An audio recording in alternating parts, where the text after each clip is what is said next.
gets hit by a bear in the neighborhood. Call Joe Murray. I happen to trust Joe Murray. First time I ever met Joe Murray was... All right, welcome in 98.5 The Sports Hub. Joe Murray with you tonight. Full show, everybody. Full show. We're rocking and rolling tonight, heading into the first week of preseason football, which, of course, will be heard here on Friday night on 98.5 The Sports Hub and across the Patriots radio network. We'll get into a lot of Patriot stuff. Camp continues. Mike Vrabel. Is his camp too easy? He also had some conversations with some, last night we played some audio from Frank the Tank on the walk, and tonight, well, the boys are bussing. So a lot of Mike Vrabel sound that we'll have throughout the night. We'll get into the Red Sox. We'll get underway. It's Crochet Day, everybody. And the Celtics, talk about taking a dump. The Celtics are dump. 617-779-0985. We got a, find us on YouTube, everybody. I'm logging in right now. Go to youtube.com. And search 98.5 The Sports Hub. Click subscribe. And you can join the show. So a lot to get into tonight, as we mentioned here. But why don't we open up with the Red Sox, who, of course, are on fire, winning 6 in a row. And our opening take is presented by Super Service Today. Go to superservicetoday.com. We'll get you that read coming up in a minute here. But the Red Sox have won 6 in a row. Did you know the Red Sox have the best record in Major League Baseball since June 30th? So June 30th to July 30th, and now here we are 5 days into August. And the Red Sox have the best record in Major League Baseball. Think about it. There's doubters. There's going to be doubters. You'll doubt Henry. You'll doubt Breslow. At times, you'll doubt Alex Cora if the team is on the up and up. But they're winning baseball games. This is all I've asked for the Red Sox. I remember the beginning of the year. Hey, Joe, should I take the over or the under? There was expectations there for the Red Sox all year long. They finally showed that they were aggressive in spending some money and improving the team. But all I ever wanted was quality baseball into August and September. And if you have a chance to play in October, great. I went on record a week ago. We can find the clip if we have to. I said that the Boston Red Sox have just as good a chance as anybody to win the World Series. I wanted to backtrack a little bit, back the truck up. After the trade deadline, I was not happy about it. But when I look at the Red Sox, there's only 3 teams that are better than them. And they play 2 of them at the end of the year. Between the Tigers and the Blue Jays. The Astros, I guess, have a better record. But the Red Sox just swept them. But the Red Sox now have the best record in Major League Baseball. They're 22-7. And just listen to these numbers when it comes to their pitching and offense. Their ERA since June 30th is 2.87. It's number 1 in all of Major League Baseball. You just can't deny how great that is. That's a good sample size, people. Again, you'll have your doubts. You should have your doubts. You should protect yourself when it comes to the Red Sox and your emotions. If you treat the Red Sox like a relationship, you should be worried as hell that they're playing this well and they're going to hurt your feelings. But the numbers don't lie, people. 2.87 ERA in essentially a 30-game sample. The offense has an OPS of 810. It's second in all of Major League Baseball. The other thing is this. The Red Sox. Everyone talks about 90 wins. 90 wins. You got to make it 90 wins. That's your playoff team. If the Red Sox go 27-21 the rest of the way, which is the pace they're on right now, They'll get 90 wins. They have just as good a chance as anyone. I know that there are teams that are a higher class than them. I look at Toronto and I say, man, they mash baseballs, right? But they're pitching. I don't know if Lucas Giolito can continue this, but right now, he's on a run. Brian Bayo last night, once again, gave them a real quality outing. Didn't give up an earned run. The Red Sox are the best team right now. I know the whole entire year you can look at it and say, prove it to me in October, all that stuff. But right now, the best record in Major League Baseball since June 30th is your Boston Red Sox. And I do want to get into some of the pitching numbers. And one thing I want to attribute a lot of this success to is Alex Cora. I don't know what's changed for him. I'm sure that there is a stigma against the Red Sox where if they have success, you have to look at how they're doing it. I understand that he was a part of a scandal years ago, paid his dues, was given another opportunity with the Red Sox.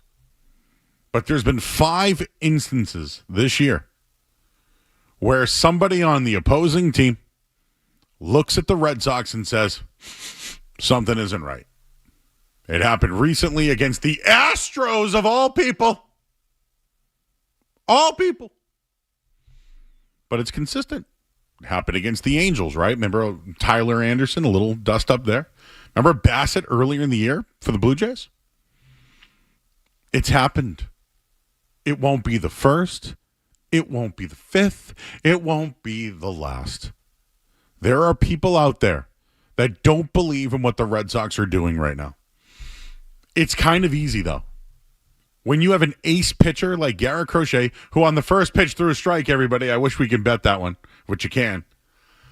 You have a guy like him and a guy like Chapman at the front and the back. And, yeah, there are some games you have to squeeze runs out or defend like you have in the outfield.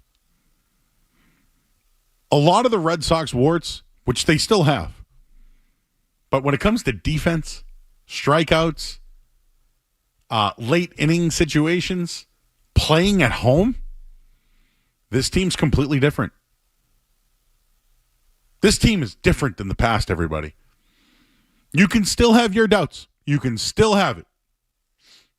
But there's no doubt about it this year. They are an absolutely different baseball team.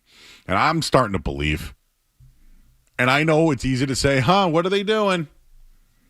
What's Cora doing? I think their younger players are developing and playing better. I think their veterans are playing very well. And tonight their ace is on the mound going for 7 in a row. We'll keep our eyes on Crochet watch for the night, but as of right now, the Red Sox are the best team in baseball over the last month. 617-779-0985. That's the phone number. Again, our friends over on YouTube. You can join the YouTube chat. I like to read those throughout the night. I got some pitching numbers for you. I did want to get into Brian Bayo as well and just some of the offensive numbers that are out there. If you want to talk some Sox, this is the place to do so. We'll get into a ton of football throughout the night as well. We'll be joined by Kendra Middleton tonight. I'm getting that itch when it comes to some of these betting odds that are out there as well. So we're here all night long until 11 o'clock. We got Skaz back. We got Street Team Joe here. I even see Jake back there. How about that? We'll take a quick break. I'm Joe Murray, 98.5 The Sports Hub. Don't go anywhere. There's more Joe Murray. More Joe Murray. On the way on 98.5.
Jake on the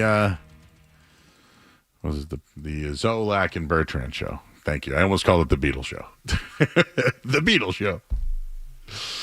Street Team Joe's here. I see him back there. He told me about a pizza that he had today that we'll talk about later. So bookmark that one. And Skaz is back as well, and the Red Sox are the best team in baseball. Can you believe that? I know overall they're not. Just go with it, will you? Just go with it. I can give you all the numbers that you want. You want numbers, you can look them up too. I mentioned this question yesterday about do you feel better or worse of the Red Sox after the trade deadline? And I feel worse. I feel as though they should have bolstered the lineup. Right? I watched Alcala last night. It got designated. That guy's been brutal. You enter him in an 8-1 game, gets pulled. All these games, I believe, were in the 9th inning. It's getting brutal. So they finally, ended that one today, which I'm thankful for. But it still makes you wonder, are they strong enough back there? Are they strong enough when it comes to their pitching? we're probably still wondering if they're hitting. And I just told you, in the last 30 days, they're the best pitching team and the second best hitting team. And I don't think a lot of people thought that. And the Rafael Devers thing really is just the motivating factor for them this year. It is what they're using. But I also want to be open to the fact that Alex Cora said a lot of this stuff. You know, Alex Cora was real, hey, I've been doing things like this for a long time. And now, again, against lefties, these are some of the numbers that I wanted to give you today. Okay, so the Red Sox pitching's been absolutely outstanding. And since June 15th, so going back even further, the Red Sox have 3 players ranked in the top 10 in ERA. Garrett Crochet, 2.20. Lucas Giolito, 2.25. Brian Bayo, 2.26. Think about this, people. Here we are, pissed at the Red Sox that they don't go after a guy like Joe Ryan or improve their pitching staff. When, yes, of course you should have your doubts. But Crochet, Giolito, and Bayo are all at 2.2, all under 2.3 ERAs. And here we are, pissed. Yes, I wanted the Red Sox to be aggressive. But the reality is, these are, out of the top 10 pitchers in baseball, they have 3 of them right now.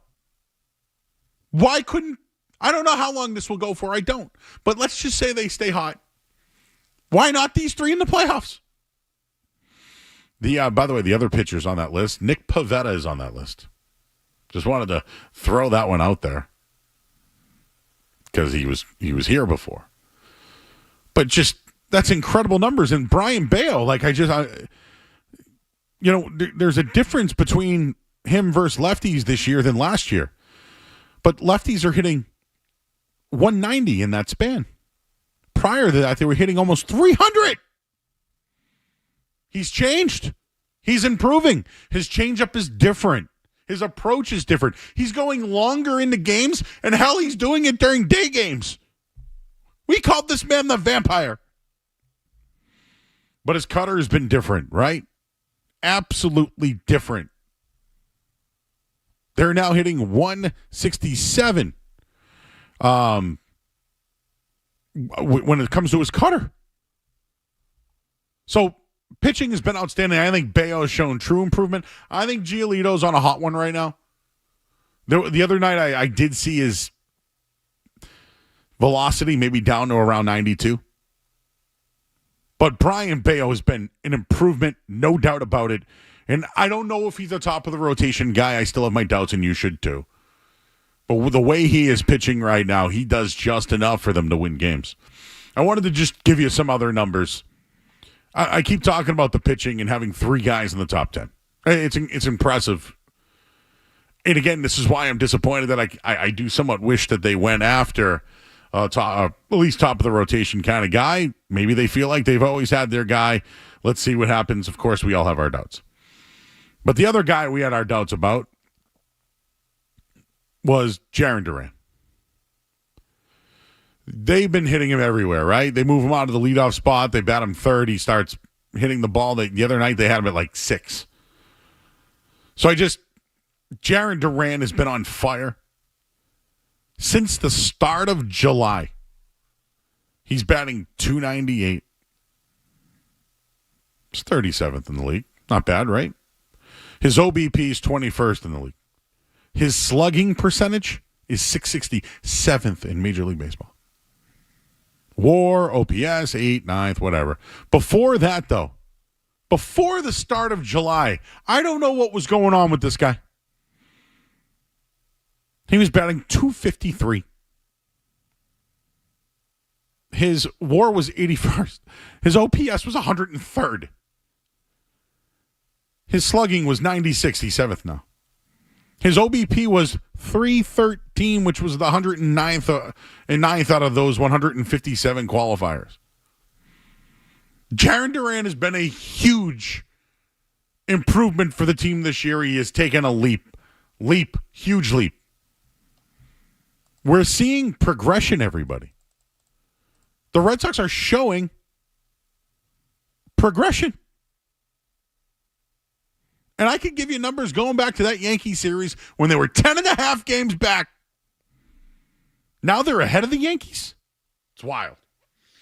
Your thoughts, 617-779-0985. Ken on Twitter says the Red Sox turnaround was June 6th. The Sox took 5 of 6 from the Yankees in 2 weekends. It turned their entire season around. The question everybody should be asking, if the Red Sox lost 5 of 6 during those 2 series to the Yanks, yeah, they probably would be. Dude, they probably, if they didn't do that, they needed to show some life. No doubt. I agree with you on that one. They needed to show life. They did. Maybe that is, just to kind of connect the dots on that too, isn't that when they traded Devers? Right? Isn't that when they traded Devers? So I think that's what they're rallying around personally. And quite frankly, I think that they should. Whatever they can have. But after sweeping the Astros, they've now won 22 of 27 home games. They've won 8 of their last 9 games. They're ahead of the Yankees, as we mentioned. They're still 3 games out of first place. We mentioned that June 6th loss to the Yankees. They were 10.5 games back. And the Sox are just better. I keep talking about Roman Anthony's better. Trevor Story's finally healthy. They're just better this year, everybody. It is different. I know you can have your doubts. You should have your doubts. It's just different this year. And I'll say it one more time. Maybe you can record this one, Skaz. I still think the Red Sox have just as good a chance as anyone to win the World Series. Skaz, what are you thinking about these Red Sox right now? Joe? Oh, hold on. There we go. Joe, last week that didn't look like it was going to be, that we were going to use that quote against you for the rest of the season, but it was a good weekend for you, Joe. Good weekend for you. Great weekend for the Red Sox. I don't know if I'd say they have just as good a chance as anybody to win the World Series, but I'll give it to you, Joe. They have a chance.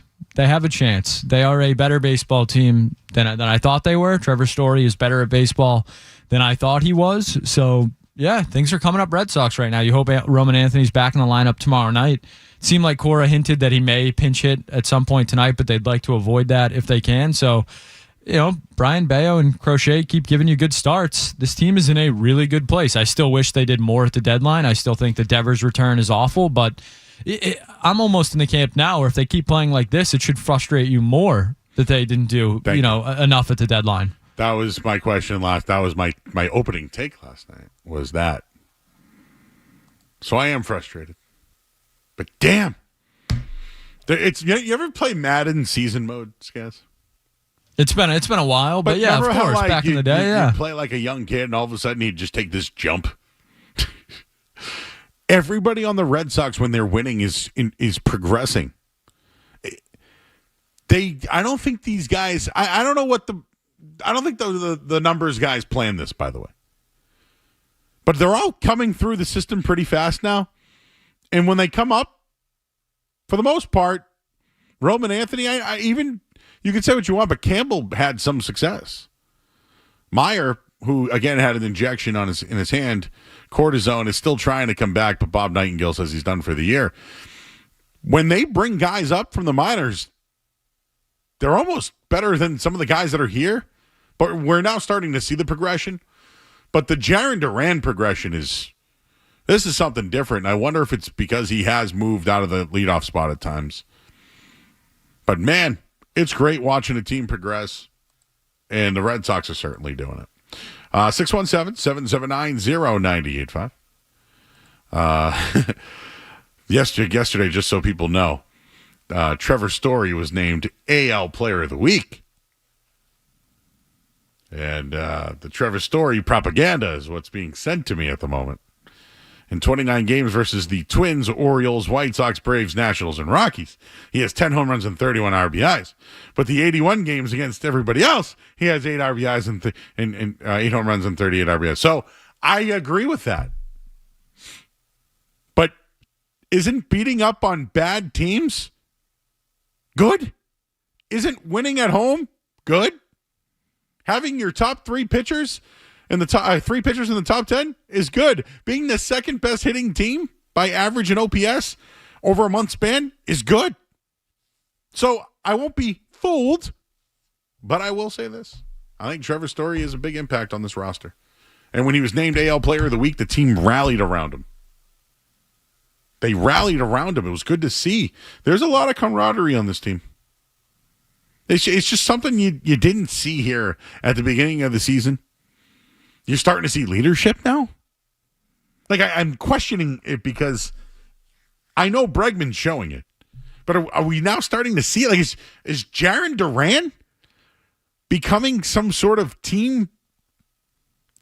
I don't want to use the word leader, but he has an impact in that locker room. Anyways, 617-779-0985. You want to talk about the Red Sox. They're underway right now. It's Crochet Day. But a lot of news going on when it comes to the Patriots and, of course, the Celtics. We'll get into all of that coming up here on the other side. I'm Joe Murray. You're listening to 98.5 The Sports Hub. Essential Sports Hub headline presented by Celsius Energy Drinks.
And hey, at the end of the day, if some people think that, I mean, that's a lot of respect for him, but I think I got a lot of work to do for that. Drake May on the Bussin' with the Boys podcast over at Foxborough this week. I know they had a chance to sit down with him, Will Compton, and Taylor Lewan. In just a little bit, there's some audio that we'll play for you regarding Mike Vrabel and how things ended in Tennessee. And there's a report today that camp is, I'm paraphrasing, the easiest they've ever seen. So just wanted to throw that out there. What's your takeaway from that, Joe? Well, we'll do that at 8 Is it all these millennials that can't handle hard practices anymore? We'll do that at 8 o'clock. But it, let's just say this. When I heard it, I would like to know how other people that have been down there feel. Because this is the time of year to give your take, right? This is the time of year to say, hey, this is what I saw. This is the time of year to be like, he doesn't look so good. It's the time of year where you wonder if someone's washed. So everyone's got an opinion. I don't have one. But Skaz did mention if they're taking it easy, could it be a league thing? Could it be a player thing? Could it be a college player thing? Could it be, I don't know. But all I know is this, and we'll get into it shortly. For years, someone used the first 4 weeks of the regular season like an extension of the preseason. I've heard that a lot of times in my life, Skaz. Could it be a new coach endearing himself to his new team? Taking a little easy on the guys, like Mike Vrabel's he's taking care of his guys. We like having him as the head coach. Things have been pretty easy. But didn't they do that? Wasn't it the hard camp last year though?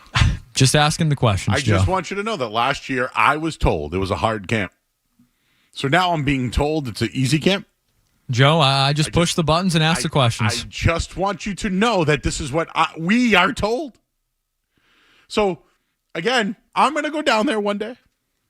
Soon. I want to start making shirts that say I was there. Okay? Camp 2025. Even Street Team Joe's been there. Luke gave a recap yesterday. Yeah, Luke was there. He's been there twice. I just want to go to wonder if it's been an easy camp. That's it. Maybe I'll run into somebody in the hallway like I have before. And I'll be like, hey, man, is camp easy or not? So I'll get the answer. 617-779-0985. By the way, that was Drake May talking about comparisons to the MVP of the league, everyone. I do think that Drake May has tremendous talent. I think he's an athlete. I think he's a great head on his shoulders. As far as personality and the person that we've seen for one full year, he's been great. It's bad. It's hard to say anything bad about him as a human being. He's spectacular and thrown into a very, thrown into a situation that had a lot of adversity. I think he handled himself perfectly. I really do. But the reality is, people, you don't want to hear it, but he's only had one win. You don't want to hear this, but he's not really seasoned. He didn't play a ton of college football games, such as Jaden Daniels and Bo Nix and other guys that had success last year as rookies. So there is this thing about, Joe Milton was seasoned, right? They had to get him out of town not to give him any competition this year. So what I mean by it is to compare Drake May to the MVP of the league. Guys, they're not in the same stratosphere. They're not. And he said that. He said it. So you know what? I love Drake May more for saying it. But jeez. Comparisons to he's the MVP. Guys, I don't know if you can play it back, but when they asked him the question, he had kind of a cackle. I don't know if we can hear that one. I just love when Do you see yourself a lot in Josh Allen? Do you guys think you're very similar football players? Both. Is that like a knee slapper? What was that?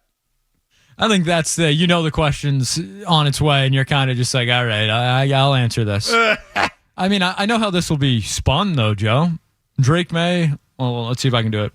Drake May is just like, first and second year of Josh Allen. You see all those turnovers last year? You just turns the ball over and chucks it. He can chuck it deep. Wee! But yeah, all those turnovers. He's gonna wee. He's just like rookie and sophomore year Josh Allen with all those turnovers. Now he takes care of the ball. So that's a great comparison there. I think we need a wee soundbite that's like what's a show that's done wee. Like I'll find it. I have it on the tip of my tongue. I can hear it. I'm just wondering what it was from. But we need one of those drops.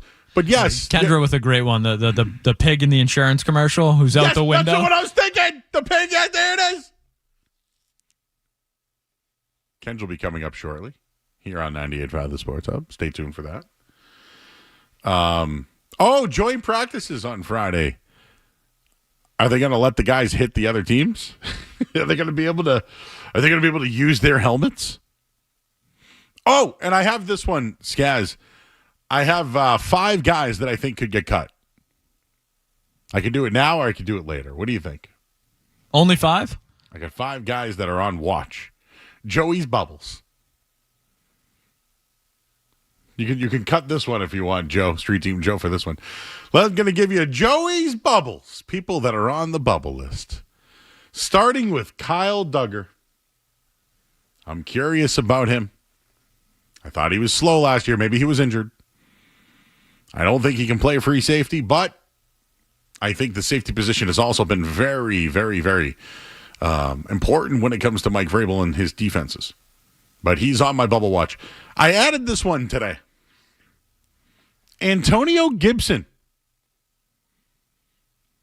Last year I thought was a pretty good backup running back. But just let's not forget, he was cut in Washington because he couldn't do the job. And now you're going to give the Ramondre Stevenson, Trey Henderson duo. So where does Gibson really fit in there?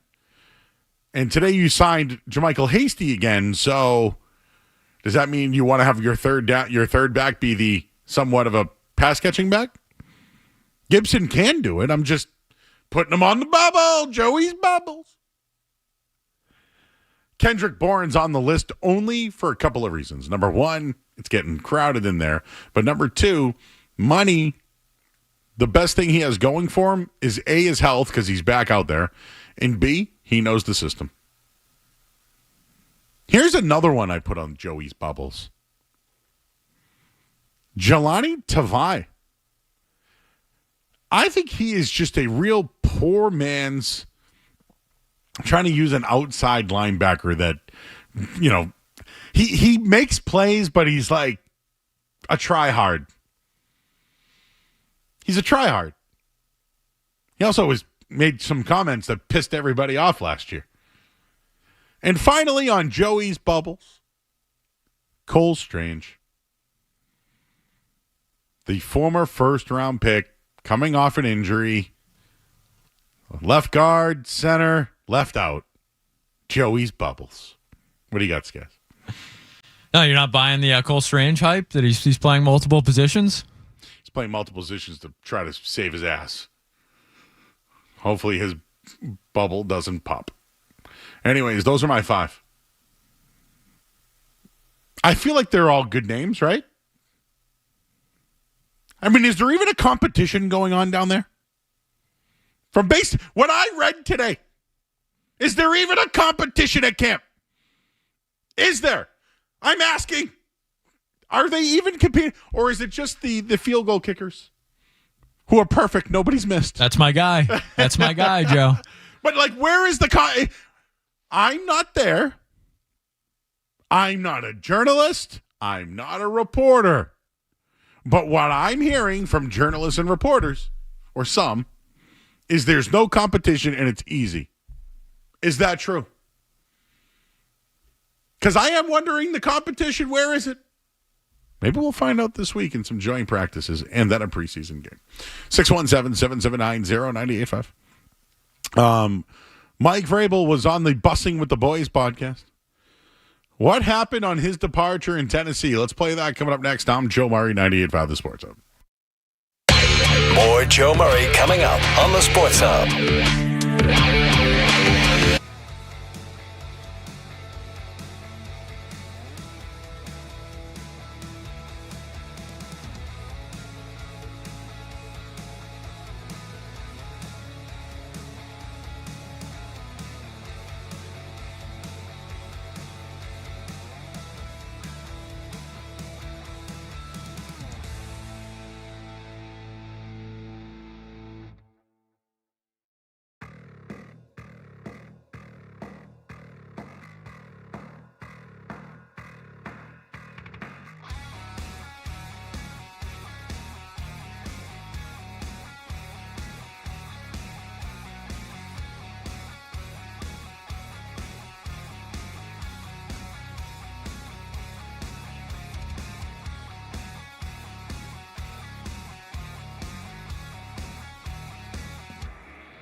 actually have a little more of a GM role as well? And then you walked into a meeting and you walked out, and they're like, hey, no, that wasn't a meeting. Those aren't meetings. You just get fired. They just called you and fired you? No, you walk upstairs. How'd you handle it? I just said, give me an hour and I'll be out of here. I feel like you wouldn't be a fun guy to fire. No, it was, again, everybody makes decisions. Never like hey, what do you think could have happened differently? Obviously, the AJ Brown trade happened. Again, it was no discussion. I heard the message and I just said, give me an hour. I'd like to talk to my staff and I'll box my stuff up.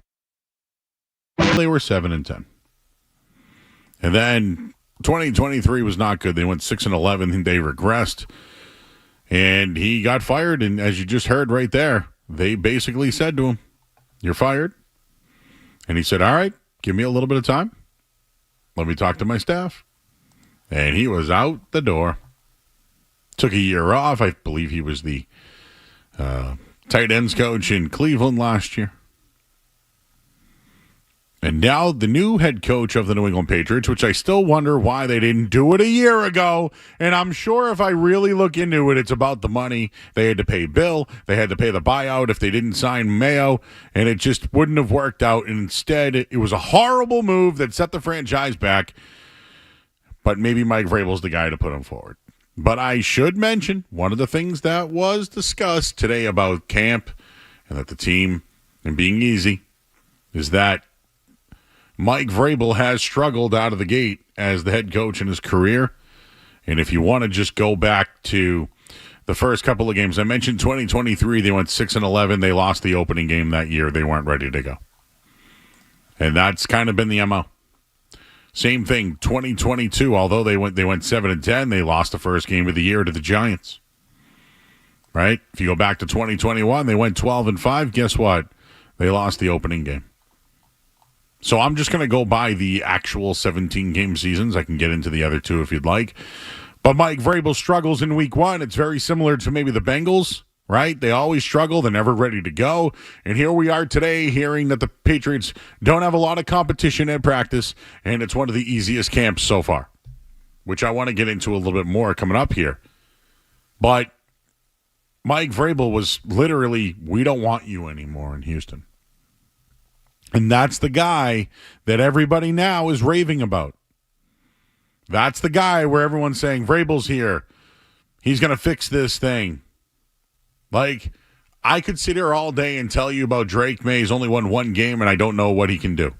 But you know what? One thing I do know, Mike Vrabel was successful, and he wasn't anymore. He's got a lot to prove. It sounds like he's got control and really knows what he's doing. But, like, the results are what matter. And I think the jury's out on him. I'm not going to call him suspect. But the jury's out. 617-779-0985. We got Victor in the car. Hey, Victor. Hey, Joe. First time, long time. I just wanted to say, talking about Vrabel struggling, and I know he hasn't made any quote-unquote bad decisions yet. I think one of his first bad decisions was kind of letting go of David Andrews. You know, our center's already hurt. I think our backup center, he was released, and I know he kind of wanted to turn over the whole staff, but kept guys like Peppers. I love Peppers, and I think he should have kept them, but I don't really know where his head was at there. So thanks. I'll hang up and listen. Yeah, and it sounds like David Andrews was trying to come back, but they made the decision to move on, and he made the decision to retire. So, like, they got Garrett Bradbury. They think Strange can play there. They drafted another center in Wilson. Like, I don't know. I think they've covered the spots. I wouldn't. I think they'll figure it out. I also think Ben Brown will be the option if none of those guys work out, which I still think he can hold down the position. I think the guy can play center in the league. I just don't know if he'd be a Pro Bowl or anything like that. All right. Well, I had more on Mike Vrabel. I know Kendra's here. She can come in if she wants. I know I told the world 820, but you know what? We do whatever we want here on the Joe Show. The phone number is 617-779-0985. If you want to call in. We can literally anything you want to talk about, I would suggest this hour. So we'll hit the headline here. I'm Joe Murray. We'll tell you what's going on over at Fenway Park. We'll talk to you right after this. From the Tell Your Tire Studios, WBZ-FM and HD1. It's not just the games. It's touch Butcher and Hardy, Zolak and Bertrand, Felger and Maz, Joe Murray. For Boston sports fans, it's 98.5, the Sports Hub. Paisley Media Group Station. Sports Hub headlines, presented by Celsius Energy Drinks. All right, over at Fenway Park, Red Sox lead the Royals 1-0 right now. Jarren Duran, an RBI double in this one. Garrett Crochet, 3 1/3, 1 hit, has 6 strikeouts on 54 pitches. Again, top of the 4th inning, 1-0 Red Sox. The Celtics made a trade today. They sent Georgie Niang in 2 second-round picks. In addition, they get R.J. Louis from St. John's. He also played at UMass, helped win the Big East Championship game, but was benched. You might remember this in the national tournament this year against Arkansas by Rick Pitino. Well, now the Celtics have made another move. They have signed big man Chris Boucher. Boucher played for the Raptors last year, averaged 10 points per game, and really knocked down a lot of threes. Patriots camp continues today. They signed JaMychal Hasty. They claimed Trey Avery off waivers from the 49ers, and they placed Marcellus Dial and Jaquelin Roy on injured reserve. They also released tight end Tyler Davis, and Jordan Addison will miss the first 3 games of the season for the Vikings, violating the league's substance abuse policy. Headlines, they are brought to you by John Sewer Drain Cleaning, 24-hour on-call service for all your clogged drain emergencies. Go to johnsewer.com. I'm Joe Murray, your next update in 30 minutes.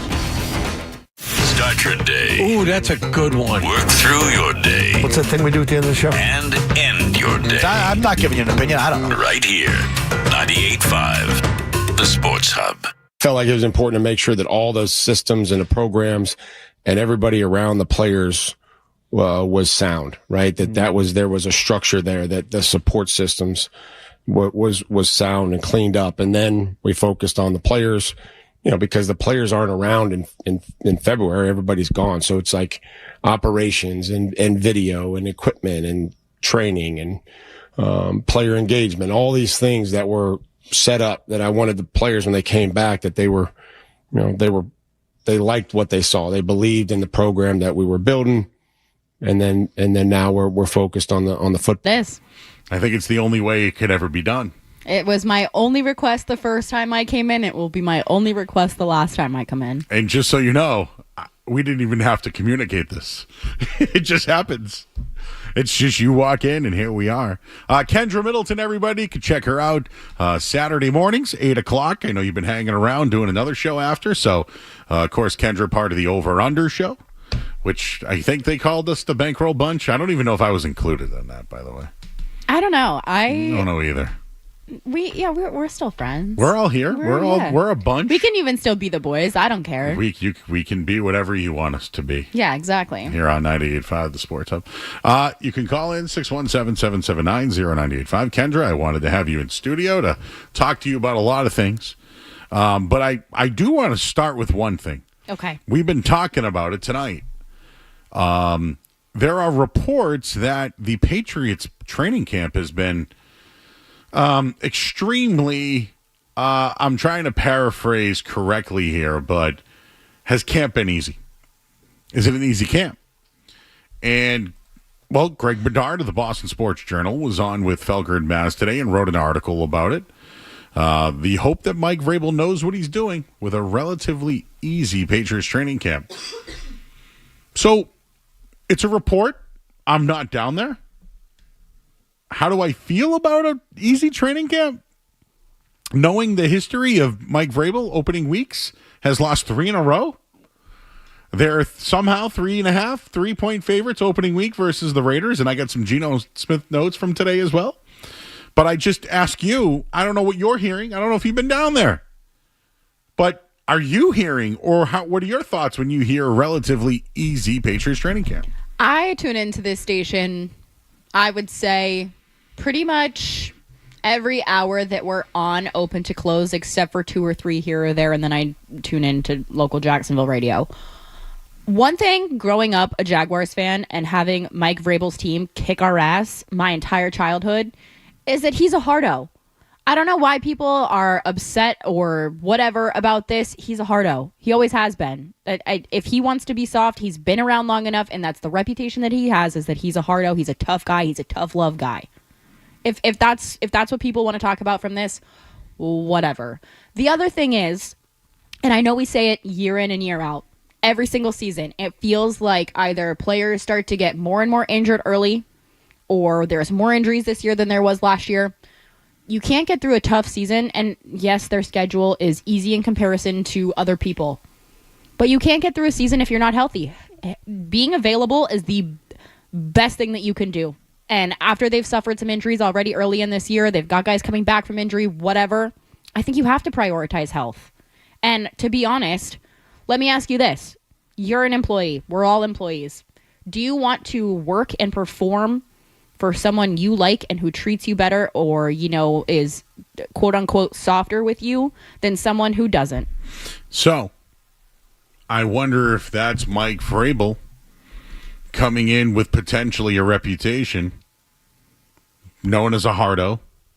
If you look back on the Titans, one of the seasons they had with Vrabel, they had the most roster transactions because of injury. One of the things on him was he doesn't work well with players with soft tissue issues. Well, he got fired, right? Do you think he's had a year to maybe think about what went right, what went wrong?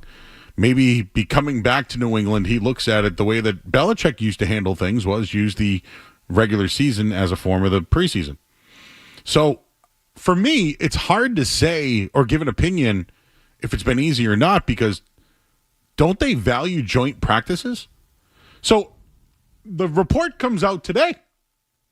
I just think it's fair to maybe judge that at the joint practices and maybe a preseason game. I love Greg Bedard. I think he's great at his job. I consume his content almost daily. But I think it's also easy for that generation to just point the finger constantly and say, oh, these kids are soft. Oh, they don't want to work hard. Oh, they want everything handed to them. Oh, it's just they're just whatever. I think that's the easy thing to say. And I'm not saying that it's not true. I'm sure that because of the generation of players that's coming up now, they are softer practices. Things are easier, whatever. But at some point, you just have to be tired of that narrative from the top down, no matter if it's from a national level, local level, whatever. I think Greg's great at his job. Like I said, I consume his content. There's nobody better at his job than him. I'm just sick of this narrative from that generation about everything all the time. Yeah, that's a narrative. And you know what? I will have to say this too. Like, you were around college athletes. These kids, oh my God, they're pampered. Yeah. You have to enable them. Yeah. Like, you got to cater to your quarterback nowadays. You got to, you want that recruit. So the narrative is the problem, right? The narrative is, hey, things are different nowadays, everybody. And now there's NIL money, and I'm sure there's opinions on that.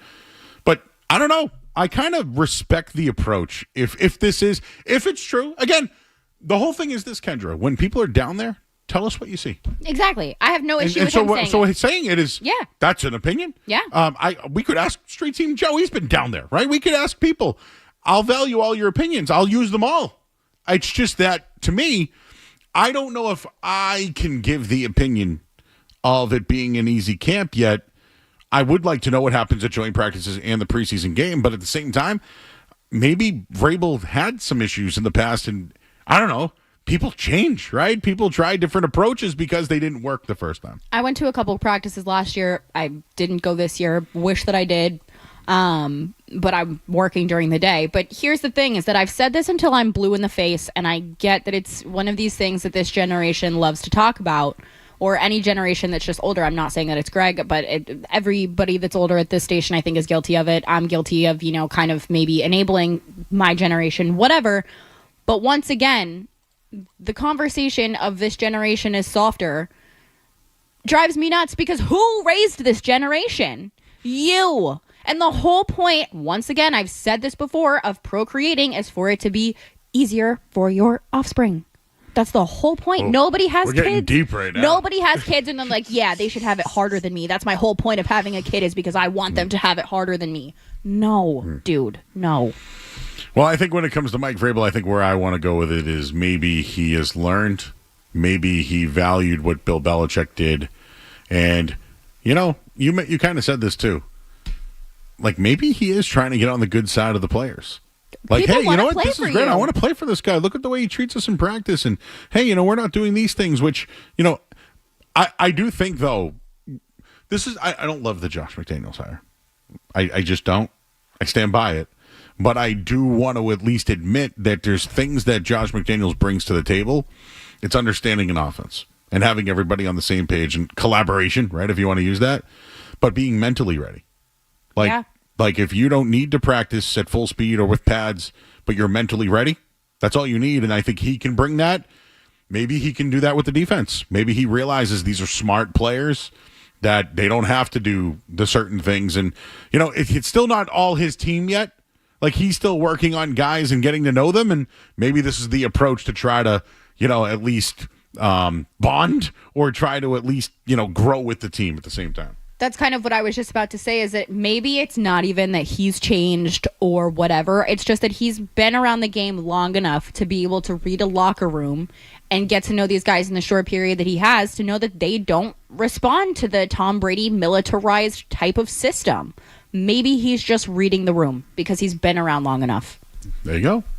Hey, I love it. It's like, hey, listen, every day someone talks about, Will Campbell's arms, or, their safeties are slow, or they have no pass rush, or I'll listen to everything. I haven't seen it yet. I'm just so sick of boomers complaining about how this generation is soft when they're the ones who brought us up. Like, you need to turn the gun around and point it at yourself. I can't do it anymore. Tony's in Denver. Tony.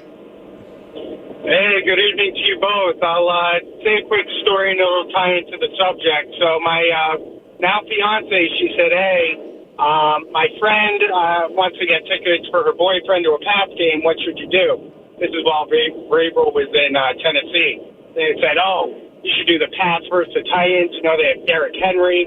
They have Julio Jones. I mean, a washed-up Julio, but they had Julio, A.J. Brown. That'd be a great game. Turns out the tickets were for me, and so towards the end of the season, I think they were the number 1 seed. What did I see?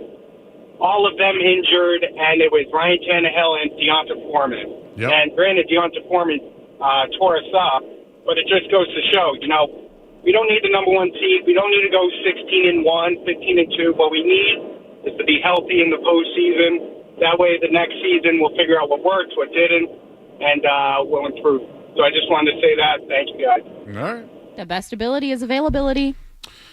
Listen, I did Joey's Bubbles earlier. Did you hear it? I don't know if you heard it. Oh, I was probably yapping with these guys. Well, Joey's Bubbles, which I can share on the other side again as well, is the 5 players that I think are on the old bubble. So I'll give those. I'll do Joey's Bubbles again. Maybe Kendra's got bubbles. Now maybe gonna pop a few bubbles as well. I'm nervous. Well, I heard some of this, and I remember you. Should I say it, or you want to tease it? I will tease it. Okay. Oh, yes. Well, yeah. We got a lot of stuff. I want to do some. One of them I'm sad about. We got to do some betting stuff as well. We'll go around I might even ask you about the Red Sox. Who knows? We can talk about anything you want. Kendra Middleton's here. I'm Joe Murray. You're listening to 98.5 The Sports Hub. Don't go anywhere. There's more Joe Murray. On the way.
the Sports Hub. Kendra's eating some sort of short rib. I didn't bring lettuce on purpose. Well, I thank you for that. Have you guys seen the video of they gave a lion a head of lettuce and he just spits it right out, and everybody's been sending me the clip. So I feel like I should share it. Do you like pesto? You know what? I do, but I don't want it like you know how some people take a big salsa scoop? Yeah. Like a big boy? Yeah. I'm a dipper. Oh no, I know you're a dipper. I cook my eggs in pesto. Okay, I would try that. And by the way, I went to Bagel World, which now I'm giving them a plug. I like ketchup on my sandwich. Ew, Joe, Just what? listen, On your bagel? Let me finish the sentence. So they must have thought I was crazy. And instead, they put sriracha on it. And I loved it. Here, I got swerved on a bagel, Kendra. Yeah, because that is criminal. So maybe that's what they thought. Jail. Maybe they thought ketchup on a French toast bagel, Joe? Yes, with sausage, ketchup on a French toast bagel? It was a sausage, egg, and cheese on a French toast bagel. No. Joe? Cinnamon and ketchup? Yeah, what's wrong with that? Are you joking? No, I'm fat. I like to eat crazy, tasty stuff. That is not tasty. Would you tomato and cinnamon. It's ketchup, not tomato. What is ketchup? It's sugar in tomatoes. It's sugar. I think that... Are you pregnant? I am not, but I will tell you this. I like tasty food. Did you take a pregnancy test? Skaz, didn't we talk about this off the air? I don't know what it was. I think I mentioned something like pregnant pause or something to that degree, and Skaz goes, "No, I'm not pregnant," and it was just kind of funny.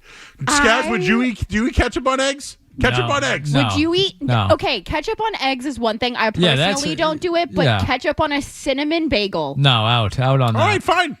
I like it. If one person can seriously call in and tell me they would do that. All right, listen, do you know who you haven't met? You met Street Team Joe for the first time today. Yeah, we're best friends now. He's to the left of you. No, we are literally best friends. He's the man. Yes. He's here. We love Street Team Joe. I'm making him and Skaz focaccia. Well, I love focaccia bread. Don't leave me out. Okay. Can I dip it in some oil and cheese? As long as it's not ketchup. Okay, that's fine. I told them Deal. next time I'm in, I'm going to make focaccia. So you don't like ketchup on hot dogs either? No, that's my preference, not mustard, ketchup. I love ketchup, but that is criminal. If I made you a scrambled egg. Hot sauce. Oh, you'd be hot sauce. Okay, mine's ketchup. Straight to jail. Fine, I'll go. I I'll go in can live handcuffs. with the ketchup and eggs. I can't live with the ketchup on a cinnamon bagel, dude. No, a French toast. Whatever. Whatever. Anyways, Joe would have done it, right? Thumbs up back there? Thumbs up. All right. Well, this is what happens. This is what happens. I will never look at you the same way. No, it's okay. Listen, Kendra, I am a different species. I like things different. You like things different. And you know what? I support you on everything that you do. I support you in every you don't single support thing me on the ketchup. except for that. Except for this. This is your fatal flaw. That's fine. It's fine. Yeah, I also like maple syrup on eggs. I put syrup on everything. All right, see? My favorite food in the world, maple syrup and onions, not together, just separately. But I eat maple syrup every day. All right, Joey's Bubbles. I buy it in bulk. I love Costco maple syrup slaps. Joey's Coffee? Bubbles. You don't drink coffee. No, I used to. But you know what you put syrup in coffee? Maple syrup and salt. I'll shake my salt to taste. I'll shake my espresso with some coarse sea salt and some maple syrup and make a latte. Incredible. Okay. Joey's Bubbles Cut Watch. Kyle Duggar. In or out? Oh no. Antonio Gibson, running back. In or out? In. I think he's definitely, yeah. So with Trey Henderson and... Yeah. Okay. Kendrick Bourne. Yeah, out. He's out. Okay. Jelani Tavai. Probably out. Cole Strange. This is the one that bugs me. I know that he's gone, but he's a good dude. That one hurts. I have gone to a lot of his charity events. Good, he's a great human. No doubt great about human. that. It's just I get it. I get it from the business side, the football side, The all of injury, it. too. That I get it. But his girlfriend's a cheerleader. Like that one hurts. It just cuts. Well, he's versatile. He can play center and guard. And Don't start with me. At the end of a Don't rookie start with deal. me. And, this is my receivers for the Patriots. Stephon Diggs, Pop Douglas, Kyle Williams, Kayshon Boutte, Mac Hollins. And I have Jalen Polk in there. I have him over Baker, too. Yeah, I do. I think Baker could get cut, and if they want to bring him back to the squad, he squad. could, but it's his choice. He might, maybe for a week, could he be on someone's active roster, maybe, just to save him away from practice squad. But I would cut bait on Baker before I would on Polk. Me too, because of the contract. And he's size. Yeah. Hollins is 6'4". I'll take Polk at 6'3". What do you think about the Patriots? Where do you stand on Josh Dobbs? So quite frankly, I think he's not good. I do think he's an athlete. I think he's smart and he knows the system. He played. Remember, he started that. I love Josh Dobbs. I'm a Josh Dobbs apologist. Mention that Jaguars game. Remember? Yeah. Trevor Lawrence threw 4 first half. I was there. interceptions? I was there. And Dobbs was Rayshon good, Jenkins, right? my goat. I was in the end zone. All right. So, what was your scouting report on Josh Dobbs when you watched him that day? That day, it was right there. It was right there for him. My thing about Josh Dobbs is he is not a starter, but your guy goes down 1 week, 2 weeks. He can go out there and win you 2 games. He's definitely an athlete.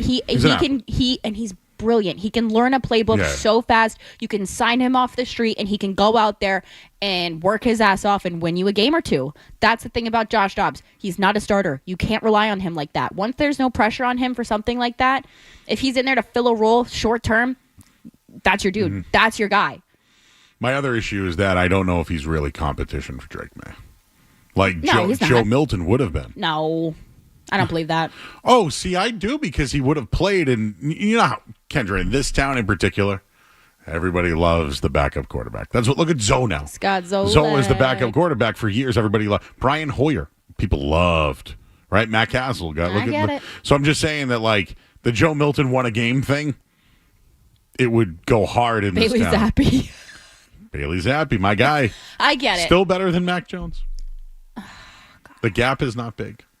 I'm going to the San Francisco game, and I can't wait to boo him. Oh, I'm going to make a sign. You going to a preseason game? No, I'm going to the Jags. During the season. Yeah, San Francisco game. I can't wait to boo him. I broke some cards today over at Card Vault, and I got a lot of Jaguars cards, rookies. And who'd you get? Travis Hunter. Wow, that's a steal. He's the big guy.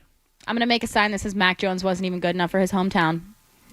That's right. He looks like he would be a real estate agent. That's the whole joke in town. People have been photoshopping People have been photoshopping his face onto car dealership ads and real estate ads. Mac Jones Automotive. Yeah. Man, he peaked. So, Kendra, do men peak? Yeah. Some people peak in high school, right? Yeah, I think men's peak is 40. Okay. Mac Jones peaked mid-20s. I'm going to say Bulls High School. Oh, wow.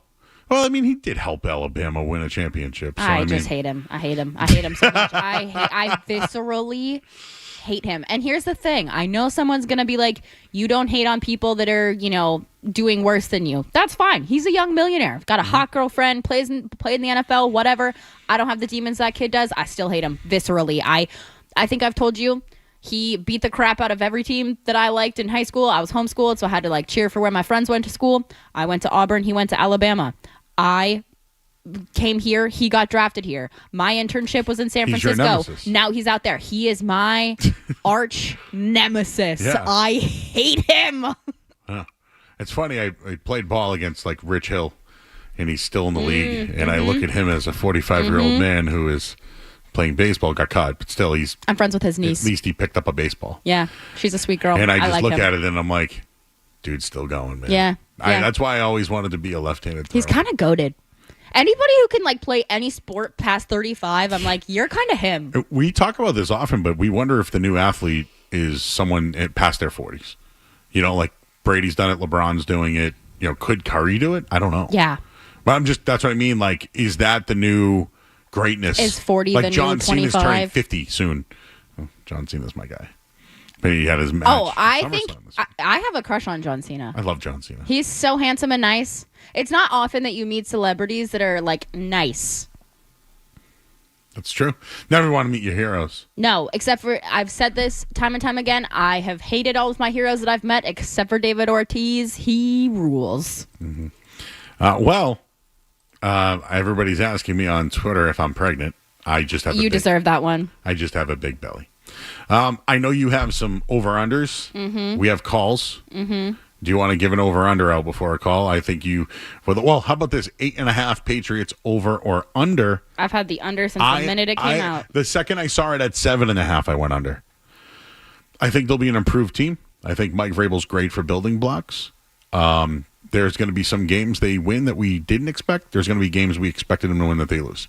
But overall, I think that their number one goal should be becoming attractive again so they can get free agents. I said earlier this weekend that as someone who has suffered from bad football my entire life, your expectation should be health, improvement, and entertainment, and nothing else.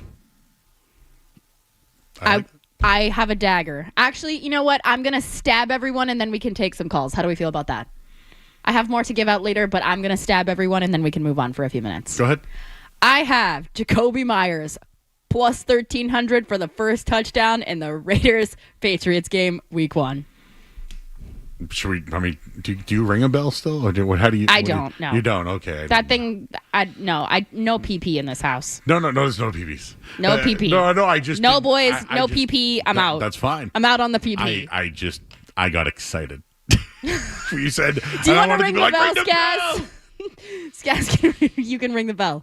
Just because you can't tell me that Brady's new team coming in here, Week 1, Vrabel, May, the short arms McGee, that wouldn't just be the absolute F of it all. Oh, yeah. Just to have Jacoby Myers come in here, first touchdown at home, Week 1. Come on. That is storybook history stuff. May I add to that? Yes. Josh McDaniels was the coach of the Raiders, and they hate him. Mm-hmm. Max Crosby, scary. Mm-hmm. Will Campbell, welcome to the I think NFL. they're losing that game. They was 3.5. Now it's 3. They're losing that game. All right, I was going to do this later, but I'll do it now. Geno Smith spoke today. He is the new quarterback of the Raiders. And his message today, the Raiders star QB Geno Smith wants everyone to keep sleeping on him. Yeah. Those words, I love Geno Smith. I'm here for his character arc. No. Those words don't belong in the same sentence. Raiders star? Yeah, that's what it says. We've got a really, really good team. You know what star spelled backwards is? Rats. We got a really good team. I don't know if we'll shock anyone inside this building, but maybe shock some outsiders. But it's good. Let them sleep. I don't want them to see us coming. We're just working in the shadows right now, getting our game right. When it's time to go into the bright lights, I think we'll be ready. What do you think Ashton Genty's going to do this season? So, do you know he's never played a game on the East Coast, Eastern time zone? I did not know that, but I also learned this weekend that Will Campbell has never played in a game below 45 degrees. We talked about that, too. Can you believe that? Yeah. As someone from the South, yeah. That's wild. I do think the Patriots will be improved. And I think they have to be. I think we'll watch a good product. But I think their depth is going to be their biggest issue. And maybe that's another reason why they're going light at camp. They know they don't have the depth. They've drafted so well, though. Well, this year they signed some veteran free agents who do need time. Morgan Moses can't do a full practice right now. Yeah. Like, do you want to play Milton Williams a ton right now in camp? Like, Christian Barmore's still trying to get back healthy. So and Carlton Davis never practices at camp. War Eagle. And then, Gonzo got hurt. I don't know. I get that first of all, I can't believe Max Crosby stayed on that team. Max Crosby, crazy. He is cool. I'd have nightmares of that guy. I love him. Block him. He doesn't scare me at all. Honestly, blocking him. If I were in a bar and someone was bullying me and I had no idea who he wasn't famous, whatever, he's the first person I'd walk up to for help. Anybody who's large, lots of tattoos, and looks scary is usually the softest person in the room. Sometimes. Pretty much all the time. They always have they have mommy issues or daddy issues. They care for people. I'm telling you, big scary people, not scary. Well, nicest people. I'm a very nice person. And you're big and scary looking. Thank you. John's and JP. What's up, John? Hey, quick aside. I'll say that I would take the under as well. I think it's obvious, but I really want to talk to Kendra. There is a Greek dish called moussaka. Yes. Which is kind of like a lasagna kind of thing. Yeah, there's some meat, there's some potatoes, there's bechamel, which is like a cream sauce, and there's tomato sauce. The tomato sauce is seasoned with cinnamon. Yes, and it's delicious. I have had mousse. Do you put ketchup on it? Oh. I wouldn't put ketchup on it. You don't need it. You already got the tomato sauce. But it's the same sort of idea. Yeah. Yeah, tomato sauce, Are you cinnamon. you're a JP guy? Because I grew up near Rossi and all the Greeks. Man, I loved some of the best food. So I lived in JP for 18 years. I now live in Revere, which is my kind God. of So you call in from Jamaica Plain, but you live on the North Shore. No, I just rarely call in. The last time I called in was like 10 years ago. John, when I call in my alias, I'm Joey from Hyde Park. Oh, okay, cool. So there you go. We have something in common. We I use love aliases. moussaka. So good. Take me to a bakery like that. But you know the difference? There's no sugar in that. I love Greek food. Me too. Bones is in Baltimore. Bones. Hey, fellas. I've been a Pats fan for over 20 years, and I've just got to say, this is the least excited I've ever been for a season. Hey, Bones. Kendra is here as well. She is not a fan. Hey, Kendra. How are you? Hi, Bones. The fellows are good. What's up? I'm just trolling you. He said, "What's up?" That was him saying, "What's up?" Sup? Ryan in Alabama roll tide. Yeah, no, War Eagle. Ryan. Yeah, Kendra. So I've heard you on Toucher and Rich. I did not know you were a Barner. Who? I am. I'm a Cal College girl. Oh, sorry, Toucher and Hardy. Thank you. So I have been in Alabama for over 10 years now. My daughter is a junior in high school and thinks she wants to go to Auburn. She's set to be valedictorian. I'm having a rough time with her not going back up north for school. What is your advice? My advice would be if she's valedictorian, she can get in anywhere. I loved Auburn. The football was great, but focus on your education, girl.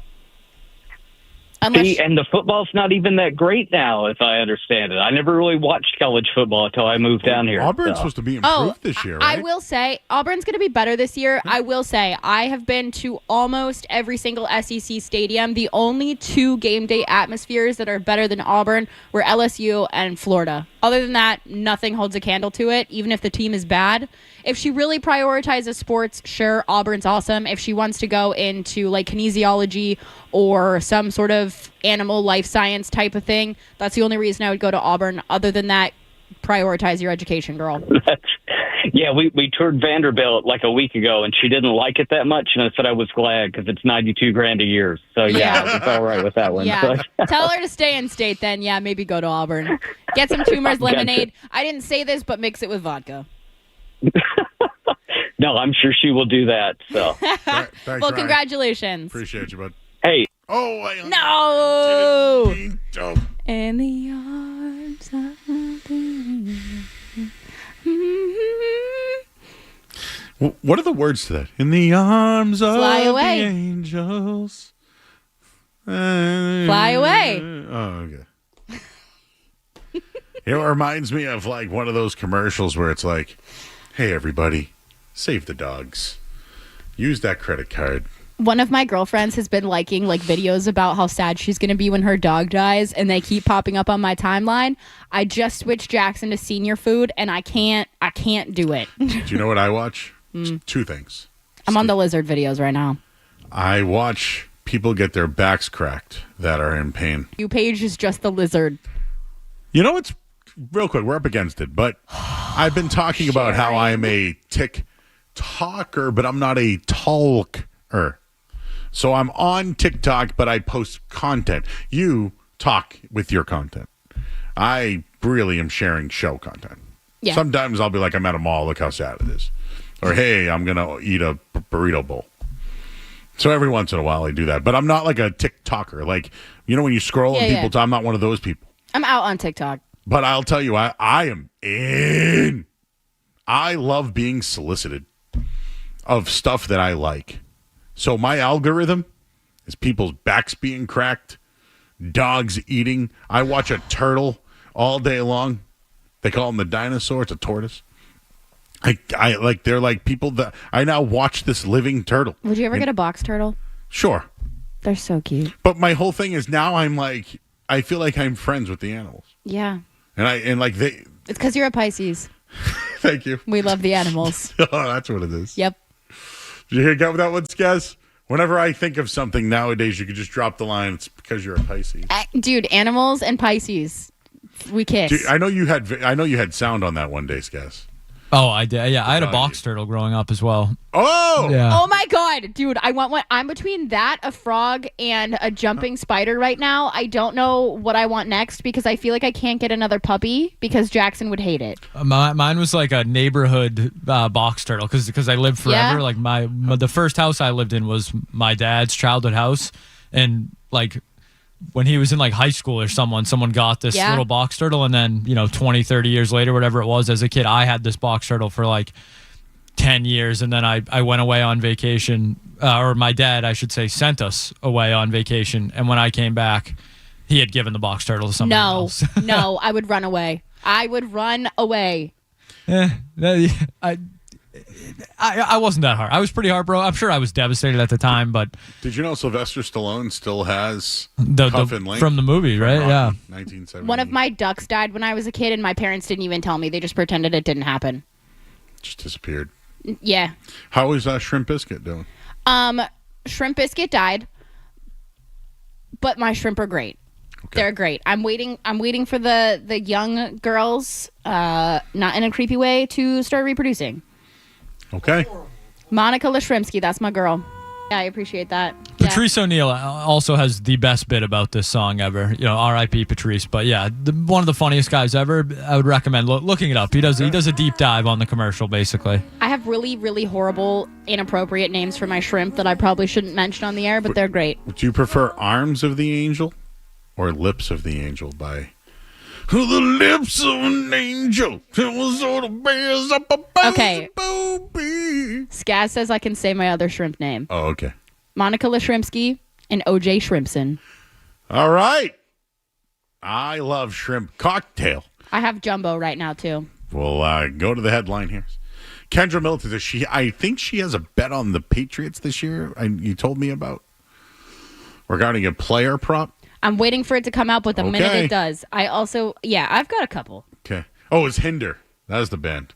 'Cause you sound so sweet. Oh, yeah. It's like a mix of like Creed, Limp Bizkit, and Stained at once. Horrible. Oh, the lips of an angel. Can we come back with that? Divorced dad rock.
know that there's a lot of divorced dad rock bands out there that get a lot of hate. I love Nickelback. Like, not even in a joking way. Who do I love, Skaz? Creed. Everybody loves Creed, though. But I like Nickelback, too. I love Nickelback. If I can be honest, they got some bangers. I had their first 2 albums, one before they were big and then one before that album. But they were somewhat of a rock band that had to kind of go a little mainstream. And that's why people are like, ugh. But I love that, was it Spider-Man? With Josie Scott. I'm so high, I can feel heaven. No, I don't listen to anything new. Oh, no, the song. And a hero can save us. Yeah. Not Is that in Spider-Man? Stand here and wait. Spider-Man or Spider-Man? It was. Yeah, right? Tobey Maguire? Wow. Tobey Maguire? Wow, that was bad. Why was it I don't know. Jeff told me to call it Divorced Dad Rock. So That's because I told Jeff to call it that. I told Jeff to call it that, and he goes, "Yeah, that's yes." Actually, you've influenced me as well because I call Twitter, not X, because it's that's her stripper name. Thank you. I use that line because of you. Yeah. So if people hear me say it, I also say the word tortilla when I talk about tortillas because Napoleon Dynamite. Thank you. Yeah. Every pet of mine growing up was named after a Napoleon Dynamite character because it was my special interest. Do you want to do in or out? Yeah. Okay, real quick. Who you under on for the Pats receptions? Okay. Oh, we're still waiting for a line. Yes, we are. That's the issue. Let's project. So this would be for the season. Yeah. I would say 65.5. You don't think that's a little high? Maybe it's based off last year, but Pop Douglas will take receptions away. Stefan obviously has to. Yeah, he will, definitely. Anyways, if you're wondering who I'm talking about, it's Hunter Henry. My thing is, the minute that his season stats come out, I'm going to hit the under on most of them because that man is going to spend the majority of his season blocking and not being a security blanket anymore because this offensive line, I am concerned. You're right. That's what Josh McDaniel's been known for, by the way. Is the only tight end. Well, I shouldn't say the only tight end. The second tight end has been very important during the Josh McDaniels era. It was usually Martellus Bennett, who was a big body, or some sort of big-bodied tight end. Maybe they'll have Hooper. Yeah. And Hunter maybe back a little more because he's the better blocker. Maybe. I also have the under on Drake May's passing yards. Well, passing yards, his interceptions are 12.5. I think it's going over. Yeah. And I think he throws probably 15 or 16 this year. Okay. I think that I've been saying this, and I know people hate it. I think that he is Trevor Lawrence 2.0. Oh, boy. I don't think I want to hear that one. It's true, though. I've said on many shows now, they have the same issues. Everybody's comparing him to Josh Allen, who was the MVP of the league. No. Here's the thing, and I don't want this for him because I didn't want this for Trevor Lawrence, and I don't want this for me. Bad first time with the head coach, their rookie year. Bad offensive lines, their rookie year. No receivers, their rookie year. Not a whole lot change in year 2. Their issues, turnovers, both of them. That's what it's looking like. I'm sorry. I got you. Hey, listen. It's just under 200 yards per game, but my issue with him is that because of his play style, the fact that he's going to be on the move because of Short Arms McGee and them not adding any beef there, I'm concerned about the receivers. I don't think he's going to play 17 games. Well, listen. I like the take. You know why? Because you have one. You could be like, well, they might be okay this year. Oh, really? If you're going under, you're going under. Yeah, I think there's going to be some challenges with McDaniels, and I think that I'm still wondering if their defense can stop the run. Oh. The defense, I think, is going to be fine. Okay. They could not stop a nosebleed last year. Couldn't stop a nosebleed defensively. They were one of the worst. Defensive head coach that I have more faith in. I get that. I get it. I get that Mayo was allegedly the same thing, but let's just see if Gonzalez stays healthy. And that's all those guys. We'll see. All right, hey, we're gonna do in or out. We'll do that next here on 98.5 The Sports Hub. What's it gonna be, McFly? Are you in or out? More Joe Murray coming up on the Sports Hub.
The salary cap is dropped from $73 million, the tax bill, to $30 million. Headlines. They are brought to you by Safety Insurance, providing comprehensive coverage for your rental, home, and business. Ask your independent agent about safety. I'm Joe Murray.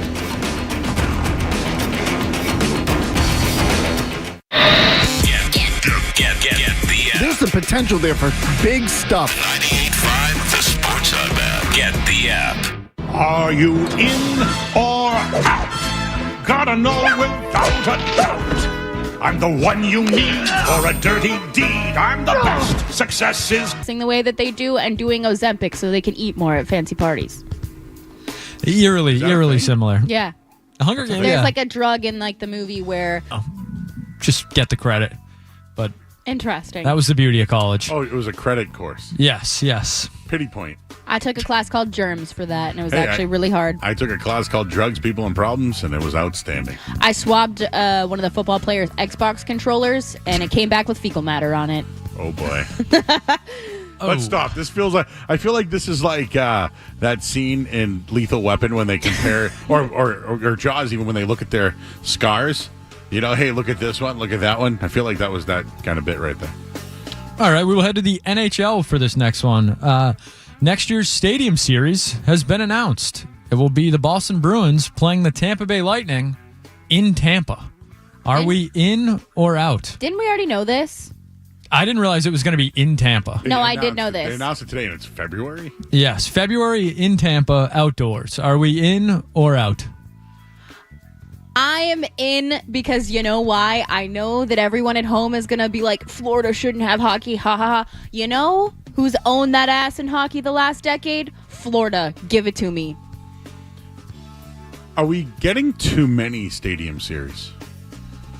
Is it becoming unspecial? So let's just hypothetically say I take the Bruins or Tampa out of it. Are we getting too many of them? I will say this. The last Winter Classic was a hell of a time. I was there. It was great. They scored the game-winning goal. Who was that who scored? She was on Edmonton last year. Frederick? No. Who scored the game-winning goal? I don't remember. My brain is jelly God, I'm losing my mind. No. Anyways, it was a great night. DeBrusque. It was a great night. Jake. So, was it a great night because I was at Fenway and it was fun? Oh, I was there. Yeah, I should know that. That was fun. Yeah, that was fun. It was a hell of a day. It was New Year's Day. It was so cold. It was freezing. I bought a blanket because it was so cold. Well, Tampa Bay in February is probably not a bad place. Fine, I'm in. Fine. All right, this one spouted some pre-show and commercial break discussion. And I'm just the messenger. I just want to get in front of this one. But Frida has released a limited edition breast milk ice cream. The statement from Frida says it's not made from actual human breast milk, but Oddfellows promises it tastes just like Mom used to make. Out. The thought of that, I'm out. I don't even want to know it. I don't want to smell it. I don't want to touch it. I don't want to look at it. And I don't want to know about it. I have questions. Who decided that this, first of all, was good enough to have its own flavor? I also pre-approved the word that I want to use. I'm not going to use it because I don't want to get in trouble. But we are the only mammal that drinks another mammal's milk and thinks that it's normal. So, like, why wouldn't need to know who thought of this idea and who was like, you know what? We're going to have a group of testers make sure that this tastes like boobies. I will tell you this. I wanted to say the T word. I don't know what breast milk tastes like. But I also don't want to know how the sausage is made. Like, you just don't think it's weird that we drink another animal's milk, but, like, not our own? I don't find it weird. And why did we decide cows? Well, they have big. They have big what, Chuck? Next. Moving on. Let's see. Where do we want to go here? Somebody in the chat said put ketchup on it. Yeah, well, oh boy. We'll mix in some sports here. The usual talking heads seem to be upset at Bronny James for not attending Luka Doncic's introductory press conference after signing his new contract. Are we in or out that Bronny should have been at Luka's press conference? I don't care at all. Out. He should be there. He should be there.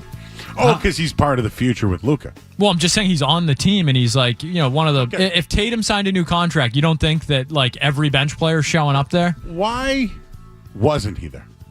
Because he's brawny, and LeBron wasn't there. So he's taking a stand for his dad. Oh, clock it.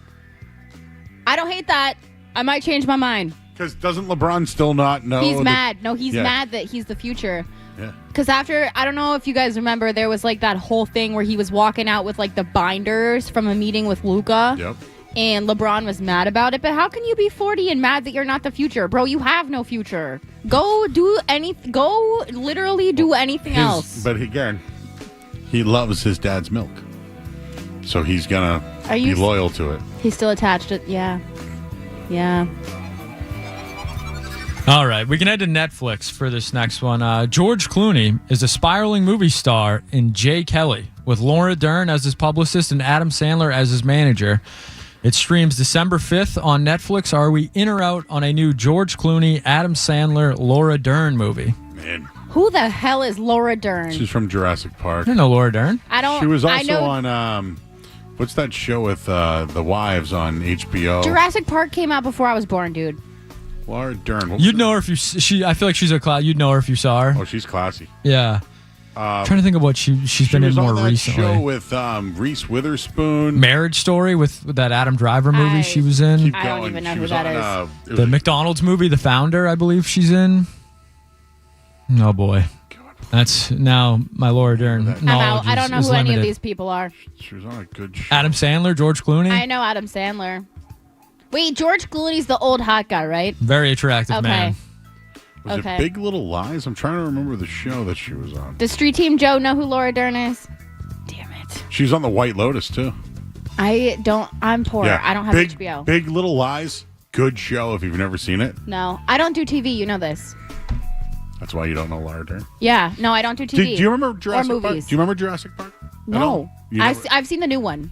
But you don't remember the old one? Mm-mm. Okay. I know, huge fault of mine. I did watch Jaws because Zoe bullied me. Okay. Is this going to be the next thing someone bullies me about? No. I think we bully everybody about what they have. If it came out after I was 5, I think it's fair game for you to expect that I've seen it. I haven't, I promise. But have you seen the new Happy Gilmore? No, and I don't plan to. Really? No. I thought it was good. No, because everyone said it sucks, and I don't want it to ruin my idea of Adam Sandler. It was good. You're the only person that said that, and Adam Sandler loves UNH, so I'm gonna let that memory just be. He's a New Hampshire guy. Yeah, I'm just gonna let that be what it is, and he had his actual real wife and daughter in the movie. I know. Yeah. But I don't want to. I'm not. No. Okay. Some things just need to be. We don't need a sequel for everything. Okay. Just let it live and die. Okay. Out on sequels. Well, here's an original documentary for you guys. Dude Perfect will be releasing a documentary about themselves exclusively in Regal movie theaters starting September 26th. Are we in or out on a Dude Perfect documentary? Out. Who gives a crap? Who cares? Thank you. So sick of him. This is about the twins and the right. Are they twins? It's just like 5 guys that do trick shots. That's about all I know about them. But I know they have a massive But they went following. to like Texas A&M and were athletes or whatever. I do believe there is some I know who they are. tie in there, yes. I don't care. No, who's going to sit in a movie theater and pay $30,000 to go to a movie now and $50 for a bucket of popcorn to watch a dude hit trick shots? Do you know what I found out today? Today I found out. Today. I'm there every week. Did you know there was an AMC theater at Causeway? No. I was there today. I couldn't believe it. Well, I was outside of it today. I didn't go in the theater. But I saw AMC. I'm like, where the hell did this come from? So, yeah, there's one right at TD Garden. I go to the one in Chinatown. I've been to that one, too. That's my theater. But I go to, like, one movie a year. The one movie I saw this year was F1, and I hadn't seen a movie, even at my own home, prior to that, except for Ninja Turtles when it came out 2 years ago. That was the last movie I saw. I don't do movies. I saw Jeremy this week as football season will be approaching, and he's been around the studio. He had an in or out last night for us, Gaz, regarding movies. In or out on being handed your own cup so you can wait in line to pour your drink. At a movie? Like, for example, I want them to make my drink. I want them to give me my popcorn. Yeah, but if do it myself. but if I can take the cup over to the machine and mix and match on my own, and they're not just handing me, I might prefer that. No. I'm gonna do you all a concern right now. You get to choose how much ice you want. That is the key here. I don't want a ton of ice. I want more drink. Yes. If you let them fill it up, they're gonna give out you on ice. 90% ice. I want to do it my dang self. Yes, I also want to do the Coke remix thing myself. Yeah. That thing's wild. The vanilla Coke. Oh. I don't drink soda anymore, but I feel you on that. But anyways, so you want your own cup to make your own thing. Yeah, because I don't want ice. But what if you have to wait in line for it? I would rather wait an extra 5 minutes so I don't have to get up again to get another drink because it's all ice. Okay. There's no wrong answers to interacts. Just like there's no wrong answers about what you put on your bagel. There is a wrong answer. We will head to the Premier League for our next one. The Premier League are considering launching a Netflix-style subscription service which would show every single game live. They're planning on charging $10 a month, and it will be available in 188 countries. Are we in or out on a Premier League streaming service? But it's on NBC, right? Not every game. You'll get like a game or two a week. The game of the week. I think this is saying you could watch any game you wanted. Yeah, I mean, the MLS has Apple TV covered, right? Which is, I'll tell you right now, more than $10 a month. Oh, yeah. So you're telling me I can watch every Premier League game for $10 a month? Real quick, who's the service again that was going to do it? They're saying they're going to launch it. It's a Netflix-style subscription service. Remember we watched the Red Sox game on Apple the other day? Or was it Sunday? Can't remember. Friday night was Apple TV. Friday night, it was a great experience. I couldn't get on until the last inning, but I will tell you, watching the game on that stream was awesome. Better than Nessun, at least. I am so far beyond out on all of this crap. It's taking every ounce of my being not to swear. I don't care if I sound like Felger right now. I'm so sick of the greed from these corporations, from these leagues, from all of it. I don't want to continue to spend over $1,000 a year to watch sports. I'm going to illegally stream this crap and airplay it to my TV. I'm sick of it. Screw you guys. You make enough money. You make enough money. If you want people to be interested in your product, make it available. They'll take the rest of that money and buy tickets and buy merch and buy everything else. Screw your stupid streaming services. I don't want one game to be on Peacock, one game to be on MLS, one to be on Fox Sports. Screw you guys. I'm so sick of the greed. I hate it. Just let me watch the game. I have a super box and I get everything. Pause? Hello? Bonk? Bonk. Bonk. All right. Super box. Moving on. We got to mix in one wrestling question. Joe, Bret Hart says that CM Punk is the best wrestler in the world right now. Kendra, you're a John Cena fan? I love CM Punk, though. Okay. Are we in or out on CM Punk being the best active wrestler? Well, his moniker is best in the world. He also wears Bret Hart's colors when he wrestles. So I'm sure Bret Hart loves You're saying there's a little bias there? He's not. I'm out. He's not the best wrestler in the world. Cody Rhodes were hugging it out the other night, weren't they? Yes, they were. They can hug it out. I have a question. Cody Rhodes confuses me. Is he good or bad? I don't know. He's a babyface. I just don't know if he's a good guy or a bad guy. He's a babyface means good guy. Very good guy. He gets booed, though, a lot for a good guy, doesn't he? Yeah. So I feel like every time I've tuned in, It's like Hulk Hogan. Okay. Well, Hulk Hogan, bad guy, but yes. Well, you know what I mean. Like, yeah. You know, he was the biggest babyface of all time. I'm trying. You know, I'll say this. If I had to give a best wrestler in WWE, it's Seth Rollins. He's scary. Were you in or out on the return of Seth Rollins? Definitely in on that. That was a ruse. It was great. I don't know. I still think Daniel Bryan's a great wrestler. All right, Bryan Danielson. Sorry. I'd have to think. I really need to think about that. I really like Will Ospreay. Maybe Gunther's the best. I don't know. I don't have an answer for you. I get. It's like your favorite. Who's your favorite band? I know who my favorite. Who's your favorite girl? Girl? WWE girl. Oh. It's probably Rhea Ripley. I like her. They call her the Eradicator. I like her. Oh, yeah, she's strong. Yeah. Yeah, she is. Very strong. She's got guns. All right. Was that Jade Cargill? Did I miss that? Well, she's great too. Oh, I thought that's who you were talking about. She lost to somebody. It was so good, I can't remember. All right, we'll hit the break. You cool with hanging out? Yeah. All right, let's do more with Kendra next here on the Sports Hub. Don't go anywhere. There's more Joe Murray.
He actually came back from SummerSlam with 2 nights. So it's Suhu. What do you think?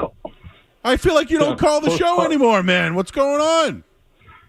Well, I just came back from New Jersey for a weekend for SummerSlam. Yeah, an interesting event. Yeah, Rich, let me tell everybody about you. I met Suhu years ago playing football, and you are one of the best statisticians I know, Suhu, when it comes to historical data.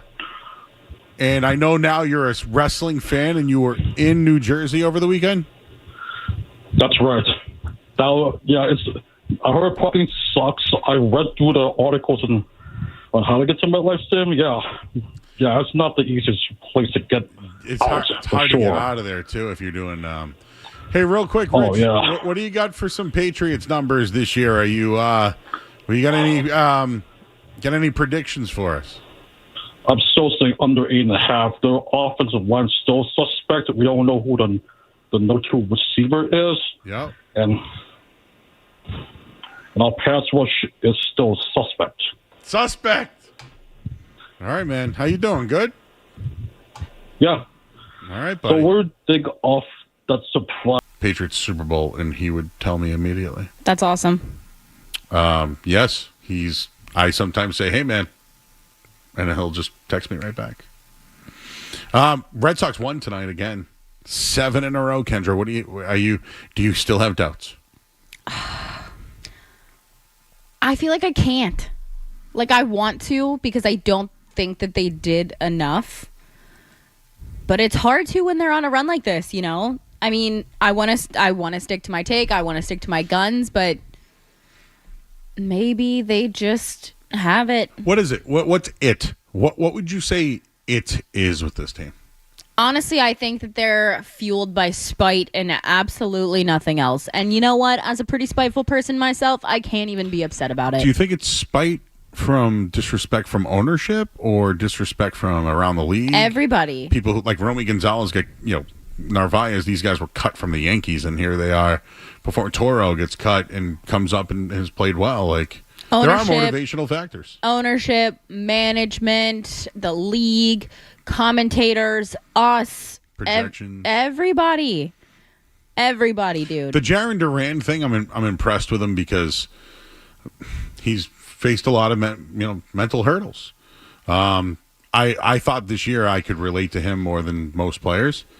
And he's the only, other than Bregman, he's the only relatable one on the team. Besides Devers, they were the only three hitters on the team at one point. Now, Raphael has improved. Trevor Story's coming around. When you think about it, the number one problem for me with the Red Sox was relating to somebody.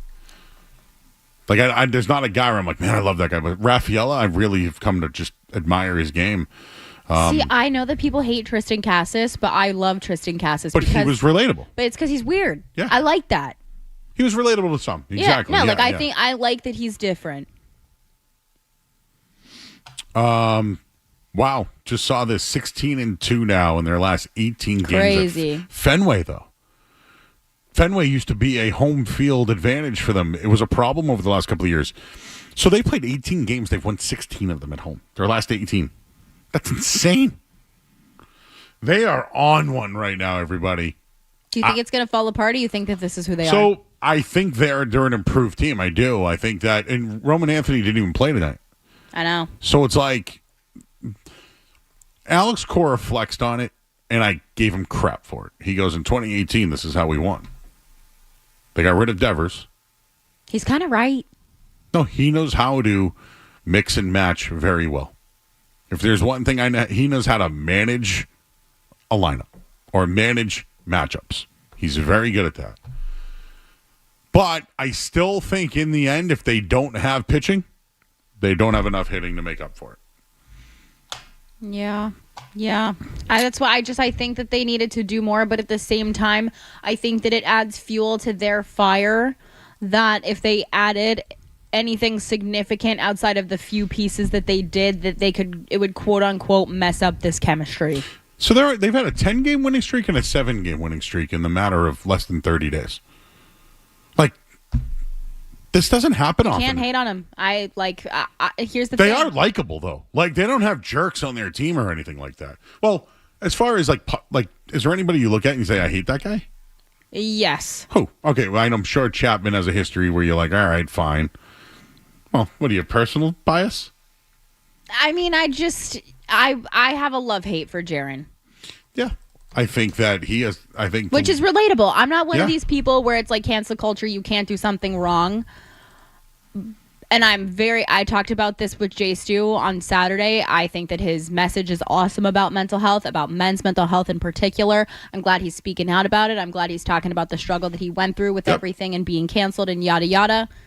But at the same time, it's like you're a grown-ass man. Yeah, I don't like him calling people names. Yeah. I don't like that. Yeah, same. So I don't it's think like people go to the ballpark, they Yeah. can say whatever they want, but at the same time, you got to be a leader. I think people can learn and grow and make mistakes, and it sucks when you have to make mistakes under a spotlight. But at the same time, you can't tell me you didn't know that there was a hot mic there and that rolled off. I mean, I'm still not. He's been held accountable. It's not my job to do it anymore. It's over. All I can tell you is I've seen improvement on the field. 100%. So if it's something that he needed to do to focus on the game, or all I know is he's a different guy. Yeah, I mean, he is different. There's also, a pitcher who has had some issues with their wife and a gun and things like that. So that there, I would say 75% of this team, I'm like, hell yeah, cheer for you. But there's that 25% that I'm just like, but that's all of sports. That's all of sports. That's the thing, is that there are so many stories about guys with women, guys with guns, guys with drugs, that they all just start to run together at some point, and you're like, oh, did that guy hit a woman? Did he shoot somebody? Did they do this? And you can't remember anymore. That's all of sports. Oh, yeah. Hey, listen. I bring this up all the time, Am I but being the woke? Mount Rushmore of a-holes is real. Mine is Vince McMahon, Hulk Hogan, Bill Cosby. They're all jerks. Never meet your heroes. All jerks. Gabe is in West Roxbury. Gabe. Hey guys, how you doing? Yo. I don't want to get into Red Sox because I feel I'll keep going. The Patriots over/under total, I think it's crazy. It's 8.5. 8 is I'll take under all day. I think 8 wins will be a good season, an improvement from May, and to see guys that we could build on in the future. So, yeah, I'm going with the under with 8, but I still think that's a good season. And then WWE, I was, I'm 40, so I was like a kid of the 90s when it was big and everything. I stopped watching right when Cena joined. But WWE Unreal, I've watched the first 2 episodes, and wow, wow, are they taking you, behind the scenes and just, even I'm a casual fan now. I don't know everything. I just hope it's not embellished, Gabe. That's all I hope. But and not to mention the Seth Rollins thing. The Seth Rollins thing. They had they had medical awesome, reports. Kind of thing. Do you mean Unreal? Yeah. And I appreciate it. I don't mean to cut you off, man. We just got to go to break. The Unreal stuff is this. Just so you haven't seen it, it's actually a reality TV show of the behind the scenes of WWE. And we call that kayfabe, Kendra? Meaning reality versus... Mm-hmm. Now they're actually doing a reality show on the reality of the unrealities of the reality. That put my brain in a It's like pretzel. it's like Mother's Milk, which was a great album by the Red Hot Chili Peppers. And apparently going to be a great ice cream. Can I ask you about the Celtics on the other side? Yep. Okay, you can leave whenever you want. I'm still talking to you, so this is really a you thing when you want to go. Whenever I leave, I'm just gonna go run at the gym like a hamster. Yeah, you just let me know when you want to go, Yeah. and you can go. We'll go ahead there. Headlines. Bye. Essential Sports Hub headline presented by Celsius Energy Drinks. The Red Sox have won 7 in a row after their 6-2 win tonight over the Royals.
Sports.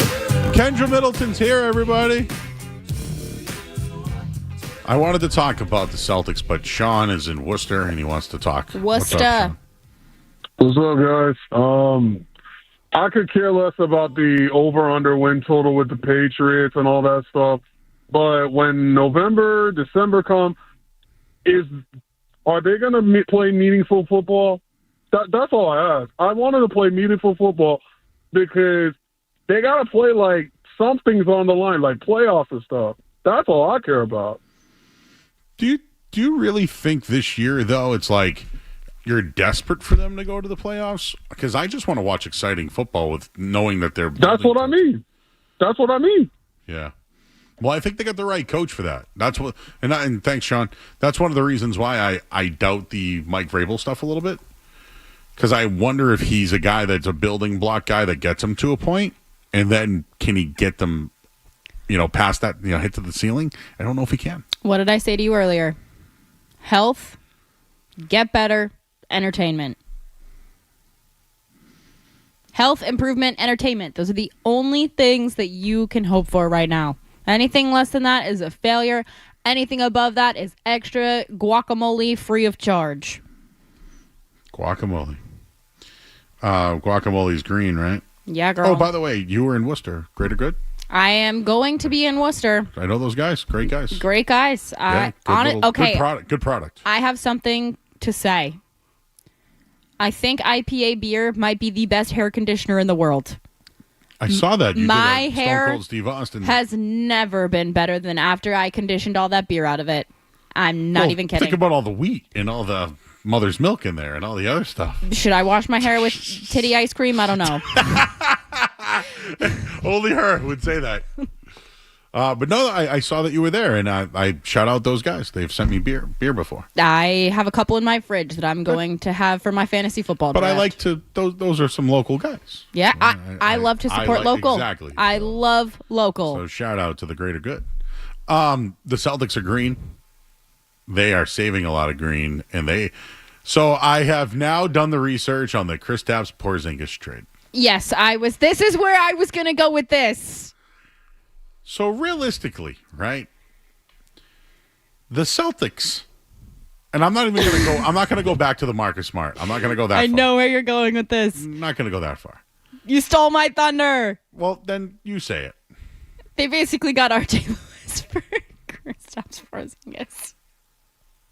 RJ Lewis, the same guy that was benched in the national tournament against Arkansas.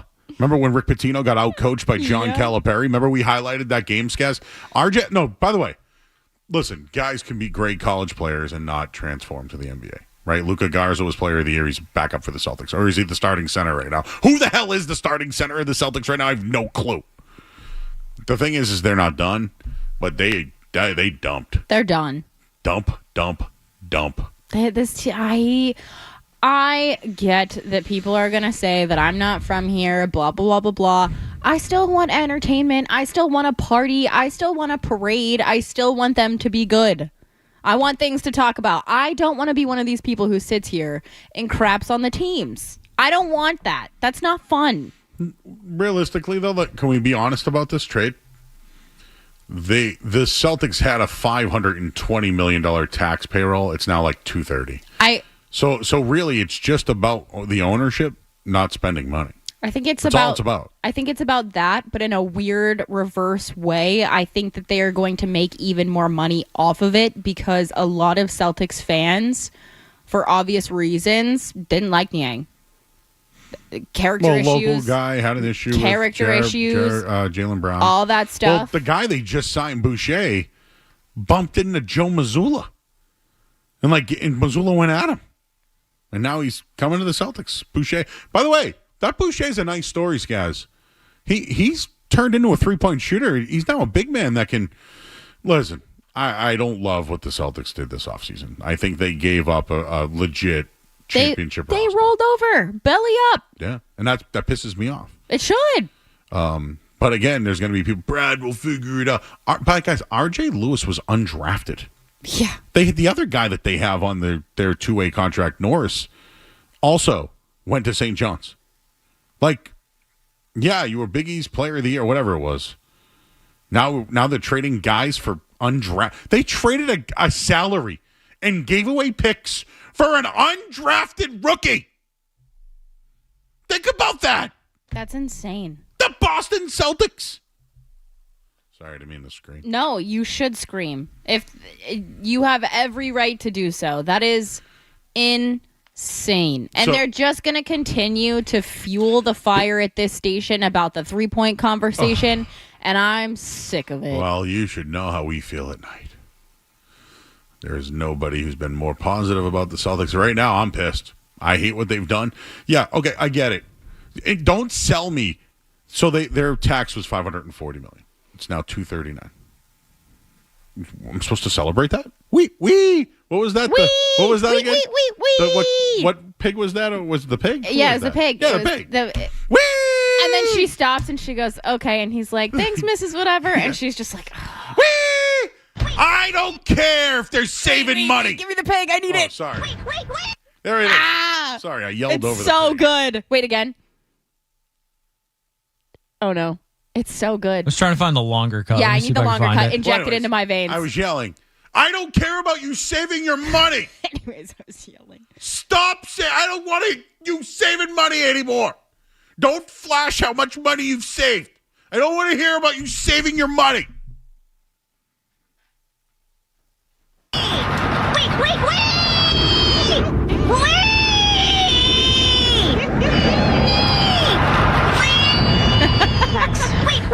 Maxwell. Yeah? You're home. Oh, cool. Thanks, Mrs. H. And then it just gets out of the car. It's funny, so good. I was thinking of that, and then you said it, and I was like, yes. I don't care that they're saving money. I want a good basketball team. I want us to talk about games and be competitive. Instead, you blew it all up to save money, and you're barely under the second apron anyways. Sorry. No, you have every right to be upset. I don't, honestly, whenever someone is like, oh, but this, billionaire saved money, I'm like, I don't give a crap. Don't care at all. I don't care. It's not my money. It's not your money. What is if we were going to do a starting five today? What would it be? Just August 5th. I don't know. Derek White. I know him. I know Jaylen Brown. He's on the team, right? Should we just do Peyton Pritchard? Should we just do Simons? Is he on the team? Who the hell is the power forward? Who the hell is the power forward? Who's the center?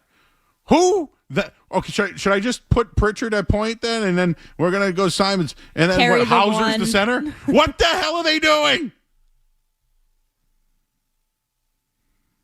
Okay, I'm done. Are you sure? Yeah. Do you have anything else you'd like to add? I am really dreading this winter because of how quickly this summer came and went. It was cold forever. It feels like it's getting cold again. And if this is the basketball I have to live with in this town, and the hockey that I have to live with in this town, and the football that I have to live with in this town, coming from someone who grew up with terrible football, I am going to have to go on a very long vacation. Well, you do that very often. That's not true. You travel a lot. Yeah, but I earn my travel. I work 4 jobs, 7 days a week. I want you to travel. No, yeah. But I do. But I do like mini trips. I don't go somewhere for like 2 weeks. I go for like 4 days. Hey, if I really added up the money, I didn't mean to cut you off. The money that they've saved is literally the Devers contract. Maybe I have an idea. You know how the government put out a thing where they're like, help us bail ourselves out of debt by Venmoing the U.S. government. I saw that. What if the city of Boston was like, listen, we'll Venmo you guys, but we get to vote and decide who stays and goes on these teams.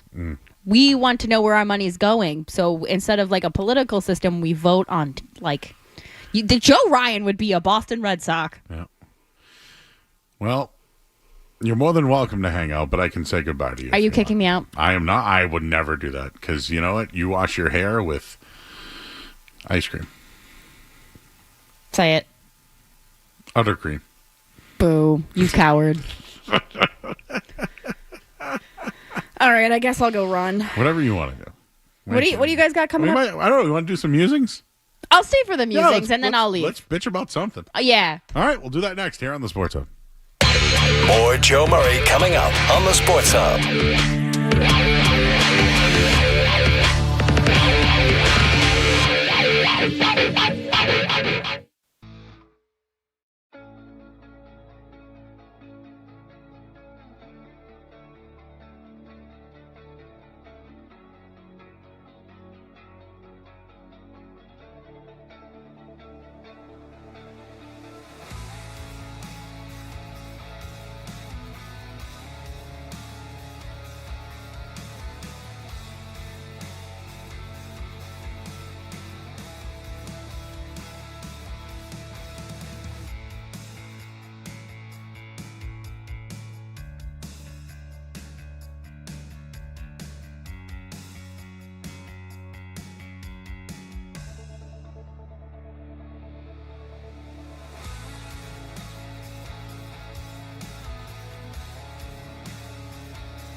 is Boston Sports. Boston Sports. And it is all we do.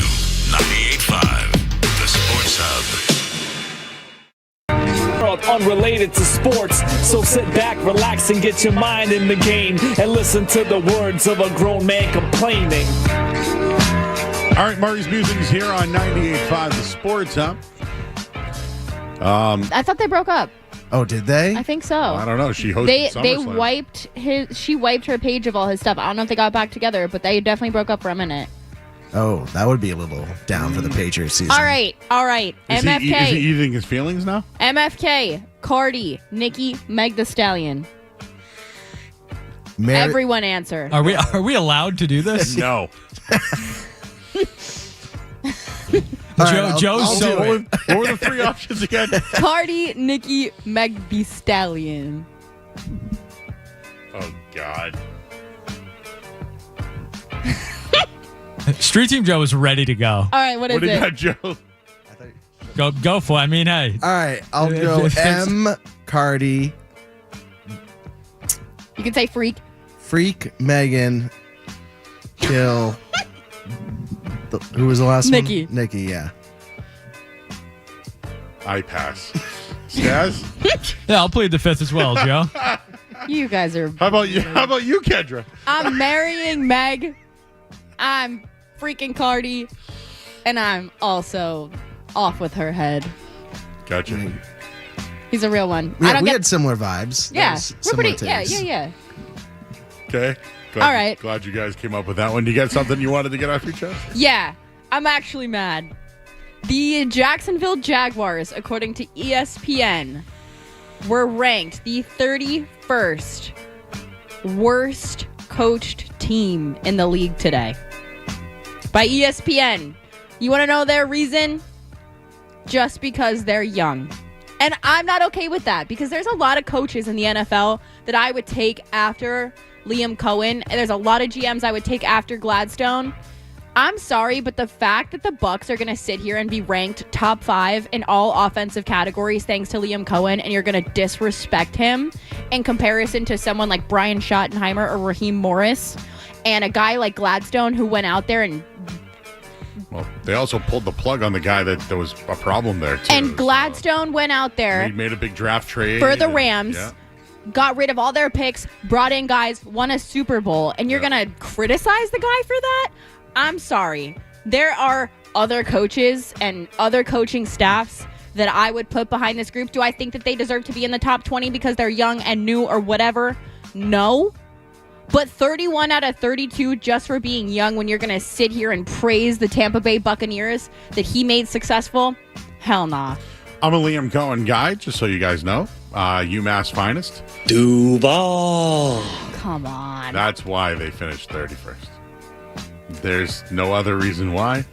But Duval. This is what plays in my nightmares. You know what? When I go to hell, they're going to play this on a 24-hour loop before I enter. Duval. What's Urban Meyer up to? Who cares? Probably having young girls sit in his lap at a bar. All right. Duval. Do you know who that is? Do it one more time. Duval. Is that Urban? That would be Mac Jones. I was going to say that's Mac God, Jones. He sucks. All right. Guys, do you have anything? No, I'm good. It's that I almost made him. It's the milk and the ice cream, isn't it? All right, Kendra. Let's say you and I played. We worked for another company. Let's say we worked for Joe's gym, but it wasn't my gym. And we decided to have a work basketball game. And at the work basketball game, I hit your jaw, and you had a lot of medical expenses because of it. Do you think that the workplace should cover your medical bills? Was it like a charity game or something? Or was it just like if it was sponsored by like work, yes, or if it was like a charity situation, but if it was just like we're playing pickup downstairs in the gym. Let me tell the story. The guys at Barstool had some sort of basketball game. Oh, you dropped the hard B word? And yes. And that's why I tried to make it not about that. But there's structural damage to the jaw of one of the people. And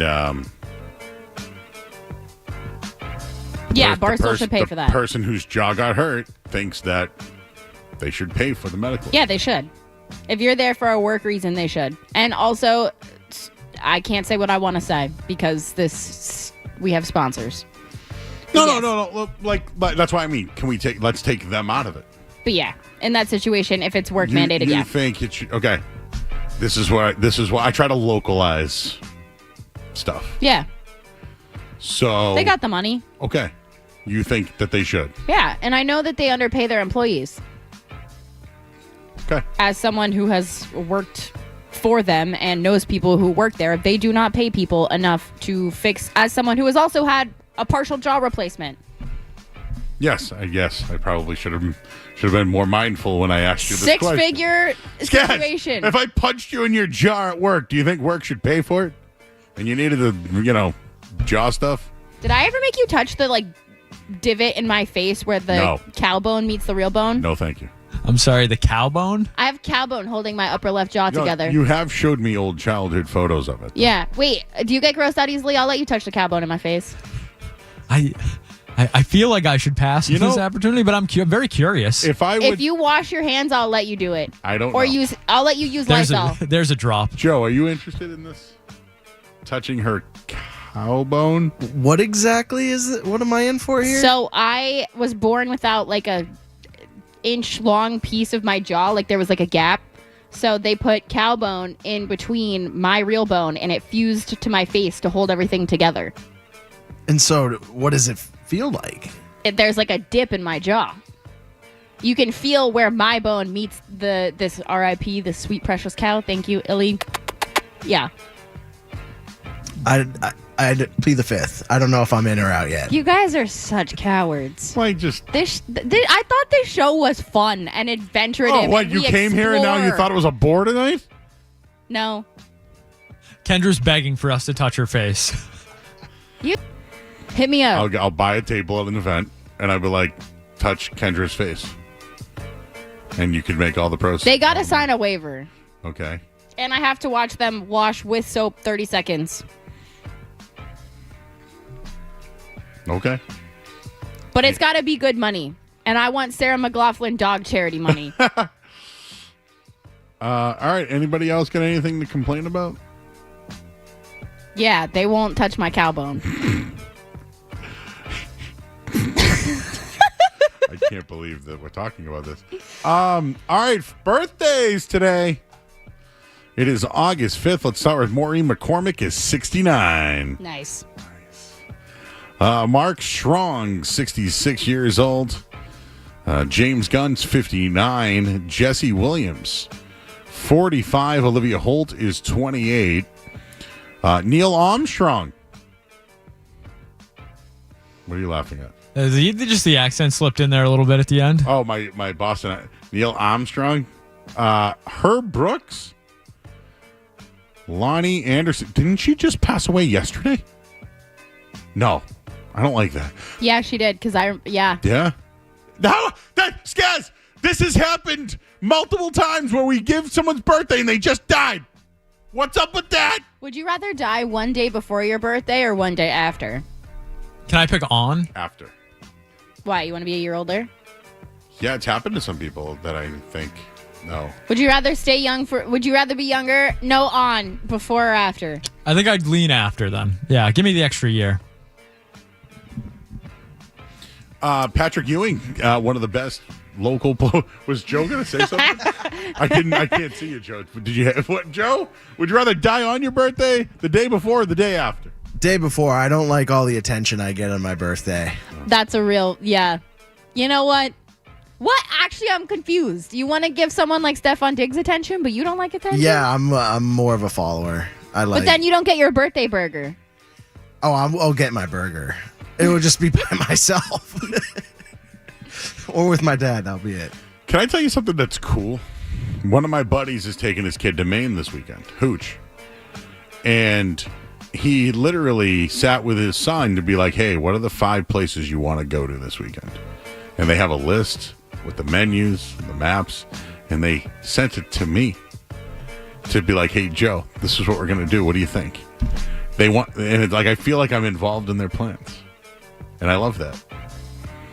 And I did recommend to go to High Roller, which is an outstanding. You ever had a deep fried lobster tail? I don't think I've ever had a lobster tail. Lobster's weird, probably where you're from, though. People say he's the greatest local athlete, but I disagree. I think it's Dana Barros. Who's the most famous athlete? D. Brown? From your area? I hate to say it, but probably Grayson Allen. He's still in the league? Probably. He's also a loser. Why do athletes from Jacksonville, why are they all a-holes? I don't understand. It's the Mount Rushmore of ale. No, like genuinely. Actually, Demario Douglas. That's my GOAT for real. Oh, yeah, Liberty. And then, yeah. I think he went to Mandarin High School. That's my king. Where'd you go to school? My living room. Oh, that's right. Anthony Edwards. Valedictorian right here. Anthony Edwards, 24 years old today. Anybody else, guys? I think a lot of people's favorite Red Sox. Carl Crawford's birthday today. Ooh. Also, Mark Mulder's birthday. Great little picture there. Former Rookie of the Year, Eric Hinsky's birthday as well. Yeah, good first baseman for the Red Sox. That's all I got. There's not many birthdays today going on. It is also James Gunn's birthday today. Yep, okay, my apologies. It's okay. Pat Smear, 66 years old. He was the... I'm sorry? Pat Smear. Oh, Pat Smear. He is... Well, no. Oh, no. He didn't... No! Yeah, I was just going to say he didn't get that one. Let's go back to Boobie Mill. Pat Smear is in Foo Fighters and was the unofficial fourth member of Nirvana. May I say that? Or no? You guys stink. It's like when Jay Stu and I were on Saturday. It went viral. It went viral. But that happened. You got to understand, we're olds. So when you say something, we have to be like, "Oh, that's funny." It takes me a minute to realize it was funny. Just like when I mentioned the Superbox. It gives me... Did I hit Pat Smear? Yes. Oh, that one. Yeah. Well, he's a guitarist. God. I know what you're going with this. Where they cut a piece of your cervix off? Yeah. Not me. Skaz didn't like that one. Not me. All right, Kendra. I love you guys. You want to hang out or you want to go? Just whatever you want. Well, let's take a call. How about that? Okay.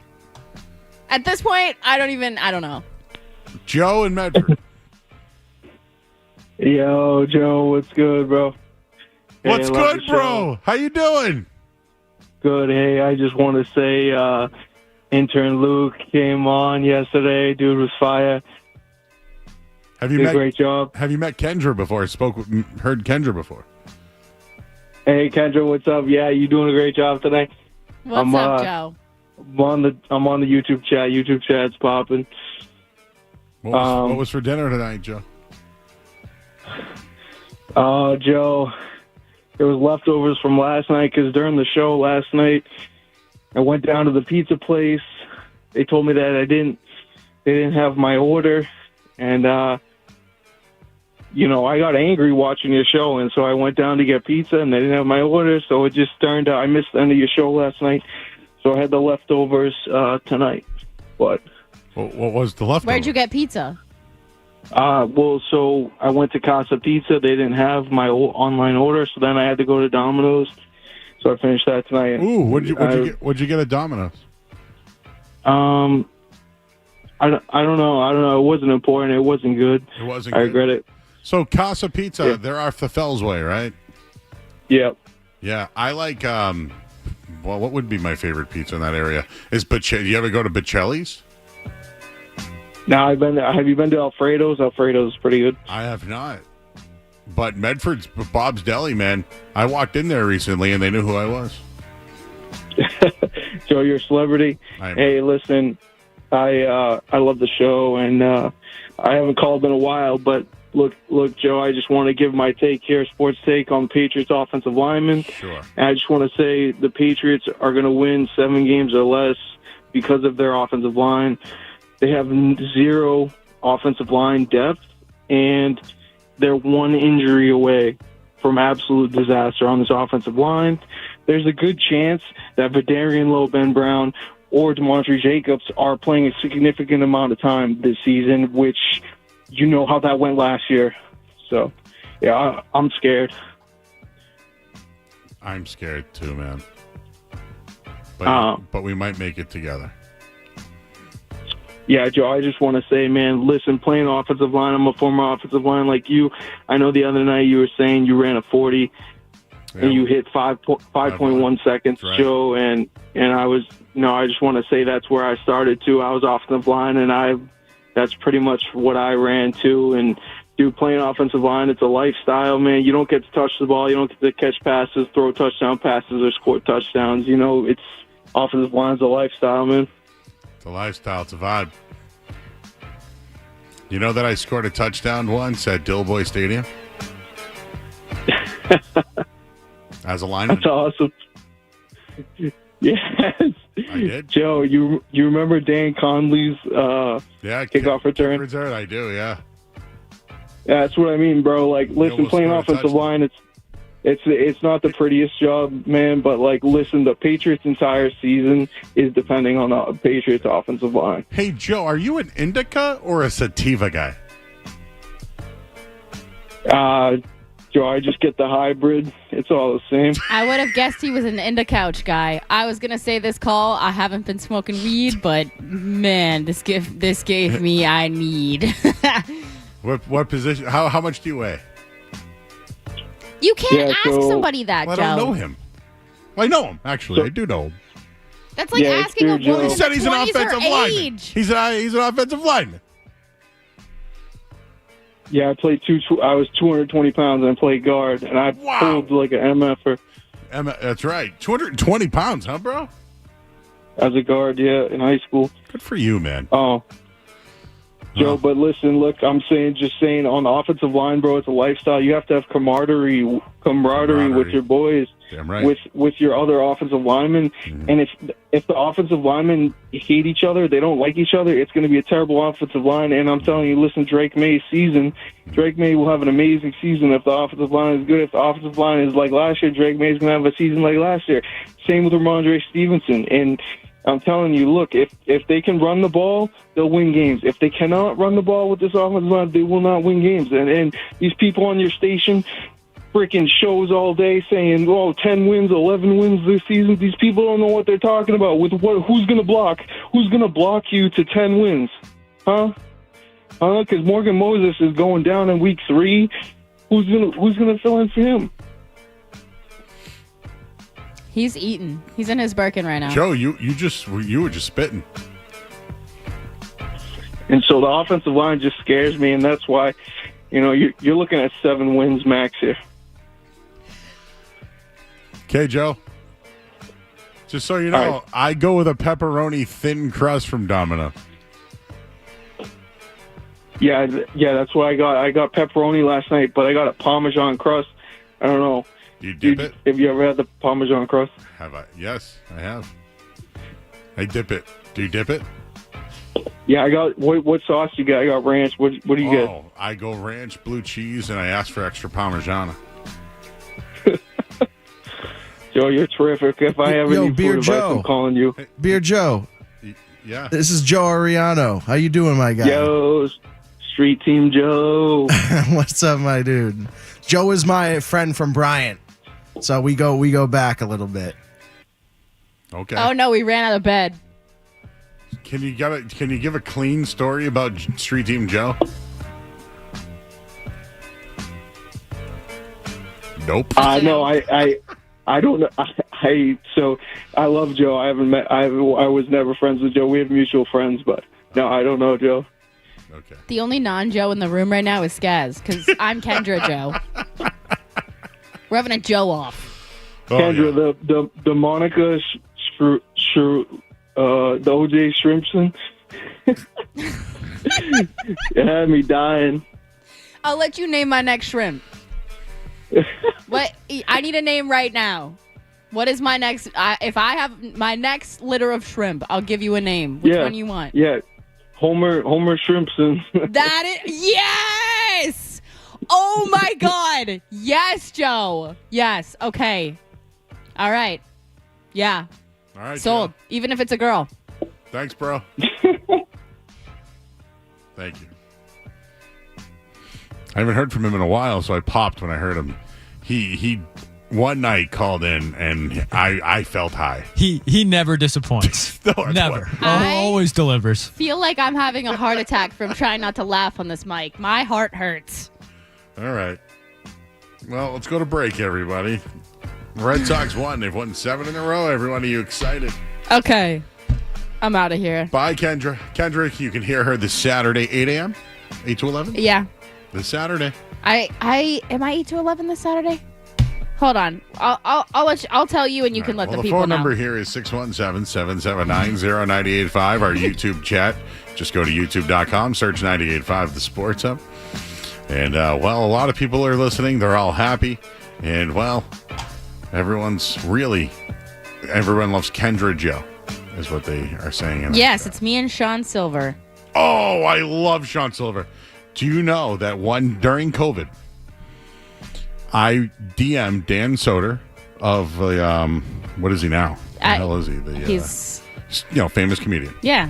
And so He's I my said, queen's wife. yes, Husband. exactly. Wife. So I said, hey, man, will you do a macho off with Sean Silver? And the three of us during COVID, Dan Soder gave literally 2 hours. It's on YouTube. And it was the two of them doing Macho Man promos while I officiated it during COVID. I have never met Sean in my life. I have said maybe 10 words to him during a Zoom. 10 out of 10, excellent person. I would say probably the best person we have at the station. Is he maybe the nicest person? Yeah, Sean Silver he's the best of all of us. He is as good of a guy as you could hope for. A great guy, one of my favorites, a sweetheart. Great Macho Man impersonation. He was on an album with the Macho Man voice. Wow. The more you know. I should probably do my homework. He one time wrestled as the Golden Child. You should ask him about that. That was his moniker. What? The He was a wrestler? Well, he wrestled once. Once. And he was the Golden Child. Hmm. So I think you should talk about What is the one story I should ask him to tell me on? Wife was going to be a lawyer, and when Tom Brady was going through his lawyer stuff, we would have her break everything down. But I wish I could give you a better story. I just don't know if I have one because he's so nice. I'm going to go home and rip a Keith bowl and listen to that callback. We used to we used to do it out of Folgers. I used to get a spaghetti strainer and put all the grass in the strainer and then shake it out, and we put it in a Folgers Crystals cup. Have you ever had 25 years ago. we call it a jeeb, like a gravity bong? Oh, yeah, we used to do that. Oh, God, no, I'm done with those days. Those mess you up. Oh, my God. Yeah, I know. Yeah. Been there. Done that. It's been a while, but I might have to bring it back. We got to go. Kendra, thank you so much for your time tonight. Go work out. I work out. That's all I got. Great job. Excellent to see you. Boys. Thank you. It's Ladies. Kendra Middleton, everybody. We'll go to break. You're listening to 98.5 The Sports Hub. Don't go anywhere. There's more Joe Murray. More Joe Murray.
Buffalo was worth the first. Diggs wasn't the best receiver in the sport. He was one of the better guys in the sport. He was a top 10 guy, which is where McLaurin is now. So Diggs, when he went to Houston, was a second. Metcalf. Yeah, that was later second. on. When he went to Buffalo, he got a first. I think, but Diggs was like 25 then. He's 30 now. McLaurin's 30 Age now. is not on McLaurin's side. Listen, if this is how you want to negotiate it, Bart, you're going to end up the same way you did the last 2 times. So if you want to get off your ass and you want to get a deal done as one of the dog teams in the league over the last 2 years, right? 4 wins back-to-back years, and the players in the league won't even pick up your calls, well, guess what you do? You got to do something. You got to get uncomfortable. You got to get stupid. Didn't I describe it right off the top as getting stupid? You did. No, if you want to win the deal, then go ahead and win the deal. That's what the Red Sox like to do. They want to be efficient and win the deals. If you want to win some football games, then go make a deal. Get off your ass. That's my rant. Get stupid. And you're not going to like what you give up. But you have been unable to get any of these deals done because nobody wants to play here. These receivers don't want to go to New England. Give a guy a reason and give a team a reason to send their guy to New England. That's it. And you're going to hate the deal, Bart. And we're all going to be able to say, yeah, it was an overpay. What the hell was plan B? You know what? If they get him, I'll be happy. I'll say that. You'll be thrilled, and you won't give a shit about the pick. Fair. You'll say they have Terry McLaurin now, and they just paired him with their young quarterback, and that's awesome. Let's go win some football games. Let's compete for the division again. Let's start there. Or we could talk about their cap spending and building through the draft for the next 3 to 5 years with Mike Vrabel. I don't know if you want to do that, but I've seen enough bad football games over the last several years to say I don't give a damn about their first-rounders anymore. I don't. I said I was going to try to keep it at 8 minutes because he had to get out of here. We went like 10 over that. Take that. Good stuff, Beetle. Get the clicks on that, Bart. That's it for the training camp practice report brought by Safety Insurance. It's for you. Yeah, they're doing the cowbone TikTok, Joe. Do you know what's funny is real quick, Beatles great, and we'll get back to that in a second. We love Street Team Joe. And I just want to shout Street Team Joe out. He works in our street team, but he wants to learn the business. And he has permission to come here and help us. But anyone who doesn't really know him, because like we know him, look at him right now. Look, I know the listeners can't say it, but he just fits in everywhere, doesn't he? Like everyone loves him. He can't hear a word we're saying. But like, what did he just do? Did he get hand sanitizer? Yeah, you're going to have to watch this, Joe. The behind-the-scenes production here is something else. This is incredible. Yes, yeah. Only at night on the Sports Hub. He said it was worse than he imagined. So, sounds like a party back there. Yes. So Beatles swore a lot is all I got out of that. Who is he talking about, the Patriots? Yes, if you want to get Terry McLaurin, you're going to have to do something stupid. And he thinks they should do something stupid. Bert Breer threw out Stephon Diggs in a second-round pick. Would you do that? Stephon Diggs in a second-round pick. For McLaurin? Yeah. That feels like too much. That's what Bert said.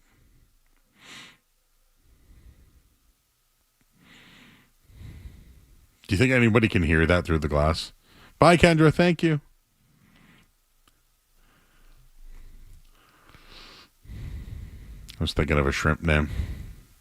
How about Joe? Homer Shrimpson right off the top. Didn't hesitate. I was impressed by that. Just by the first half of his call, I wasn't sure he was going to be able to come up with something. I've had a few text messages about that call already. That was not a plant. He calls I will say this. That guy Joe from Medford, he sounds like a fan. Like he knows. Joe knows calls. He's also a hybrid guy. Yeah, that surprised me as well. Street Team Joe goes, and he knows offensive line. He was rattling off offensive linemen. I should have asked him how does he snap a football? He was a guard, though. Well, I know, but one day, Joe, Street Team Joe, one of the content days, I'm going to grab a football, get down in the stance and center, and I'm going to show you the 5 different ways that you can snap a football.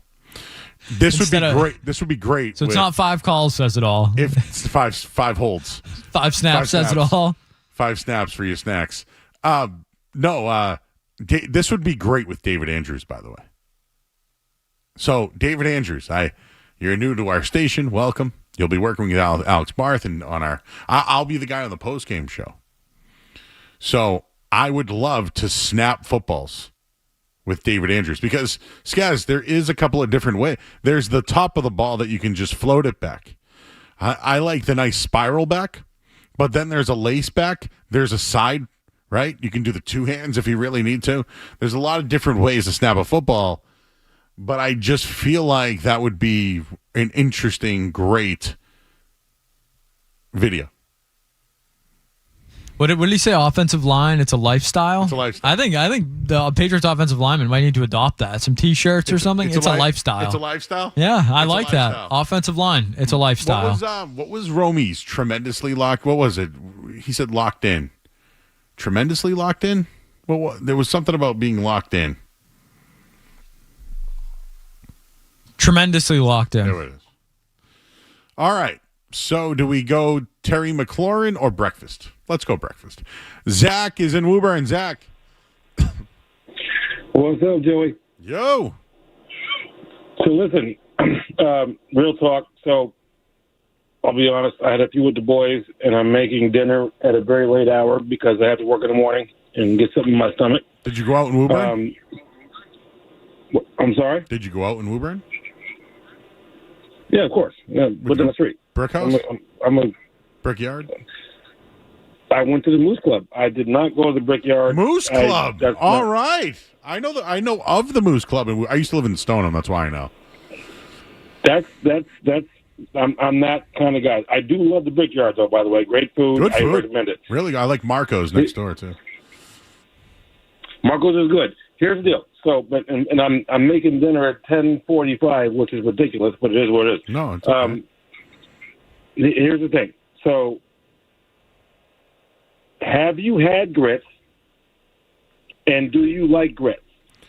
Random question, right? Where I'm from Colorado, okay? I'm from Denver, Colorado, and I grew up on grits. Have you ever had grits, and do you like grits, or would you try grits if you haven't had them? I've had grits. I don't love it, but I have had it, and I've only had it at a buffet in New Orleans. That's the best place to have it. Yep, it was good. It's not something like when I went to the Ruby Slipper in New Orleans, and it's like the greatest biscuits of my life. It's like when I fly for work, right? I have to travel, and I go through Atlanta. The best part about having to go to Atlanta is that I get grits because they have grits. Not the Naked City Wings, or no. What's the strip club that's over there? Magic City Wings. But they don't. It's not something you guys do here, and so that's why I wanted to bring up the topic because I want to know how many people here have experienced grits, including yourself, because you're a foodie. I've only ever had it in New Orleans. I don't see it at a lot of places, but you know what I will say? There's a place down the Cape I go that's like a real Irish breakfast joint, and they have it there. Really? Yeah. That actually shocks me. But anyway, Joe, and I was hoping to catch you with Kendra because I guarantee you Kendra would say, oh, my God, I grew up on grits because I grew up on grits. Like where I'm from, it's a normal thing. But, hey, brother, I love you. No, thank you. You call anytime, my man. And wait, what are you making for dinner? So, again, I had a few with the boys, so I'm doing 3 chicken thighs in the oven and some quick butter pasta on the stove. That. I did that. Yeah. Hey, you know what? What's a great thing? Breakfast for dinner. Yeah, I'm all set with that. My sisters love that for some reason. I like dinner for dinner and breakfast for breakfast. All right, well, we got that out of the way.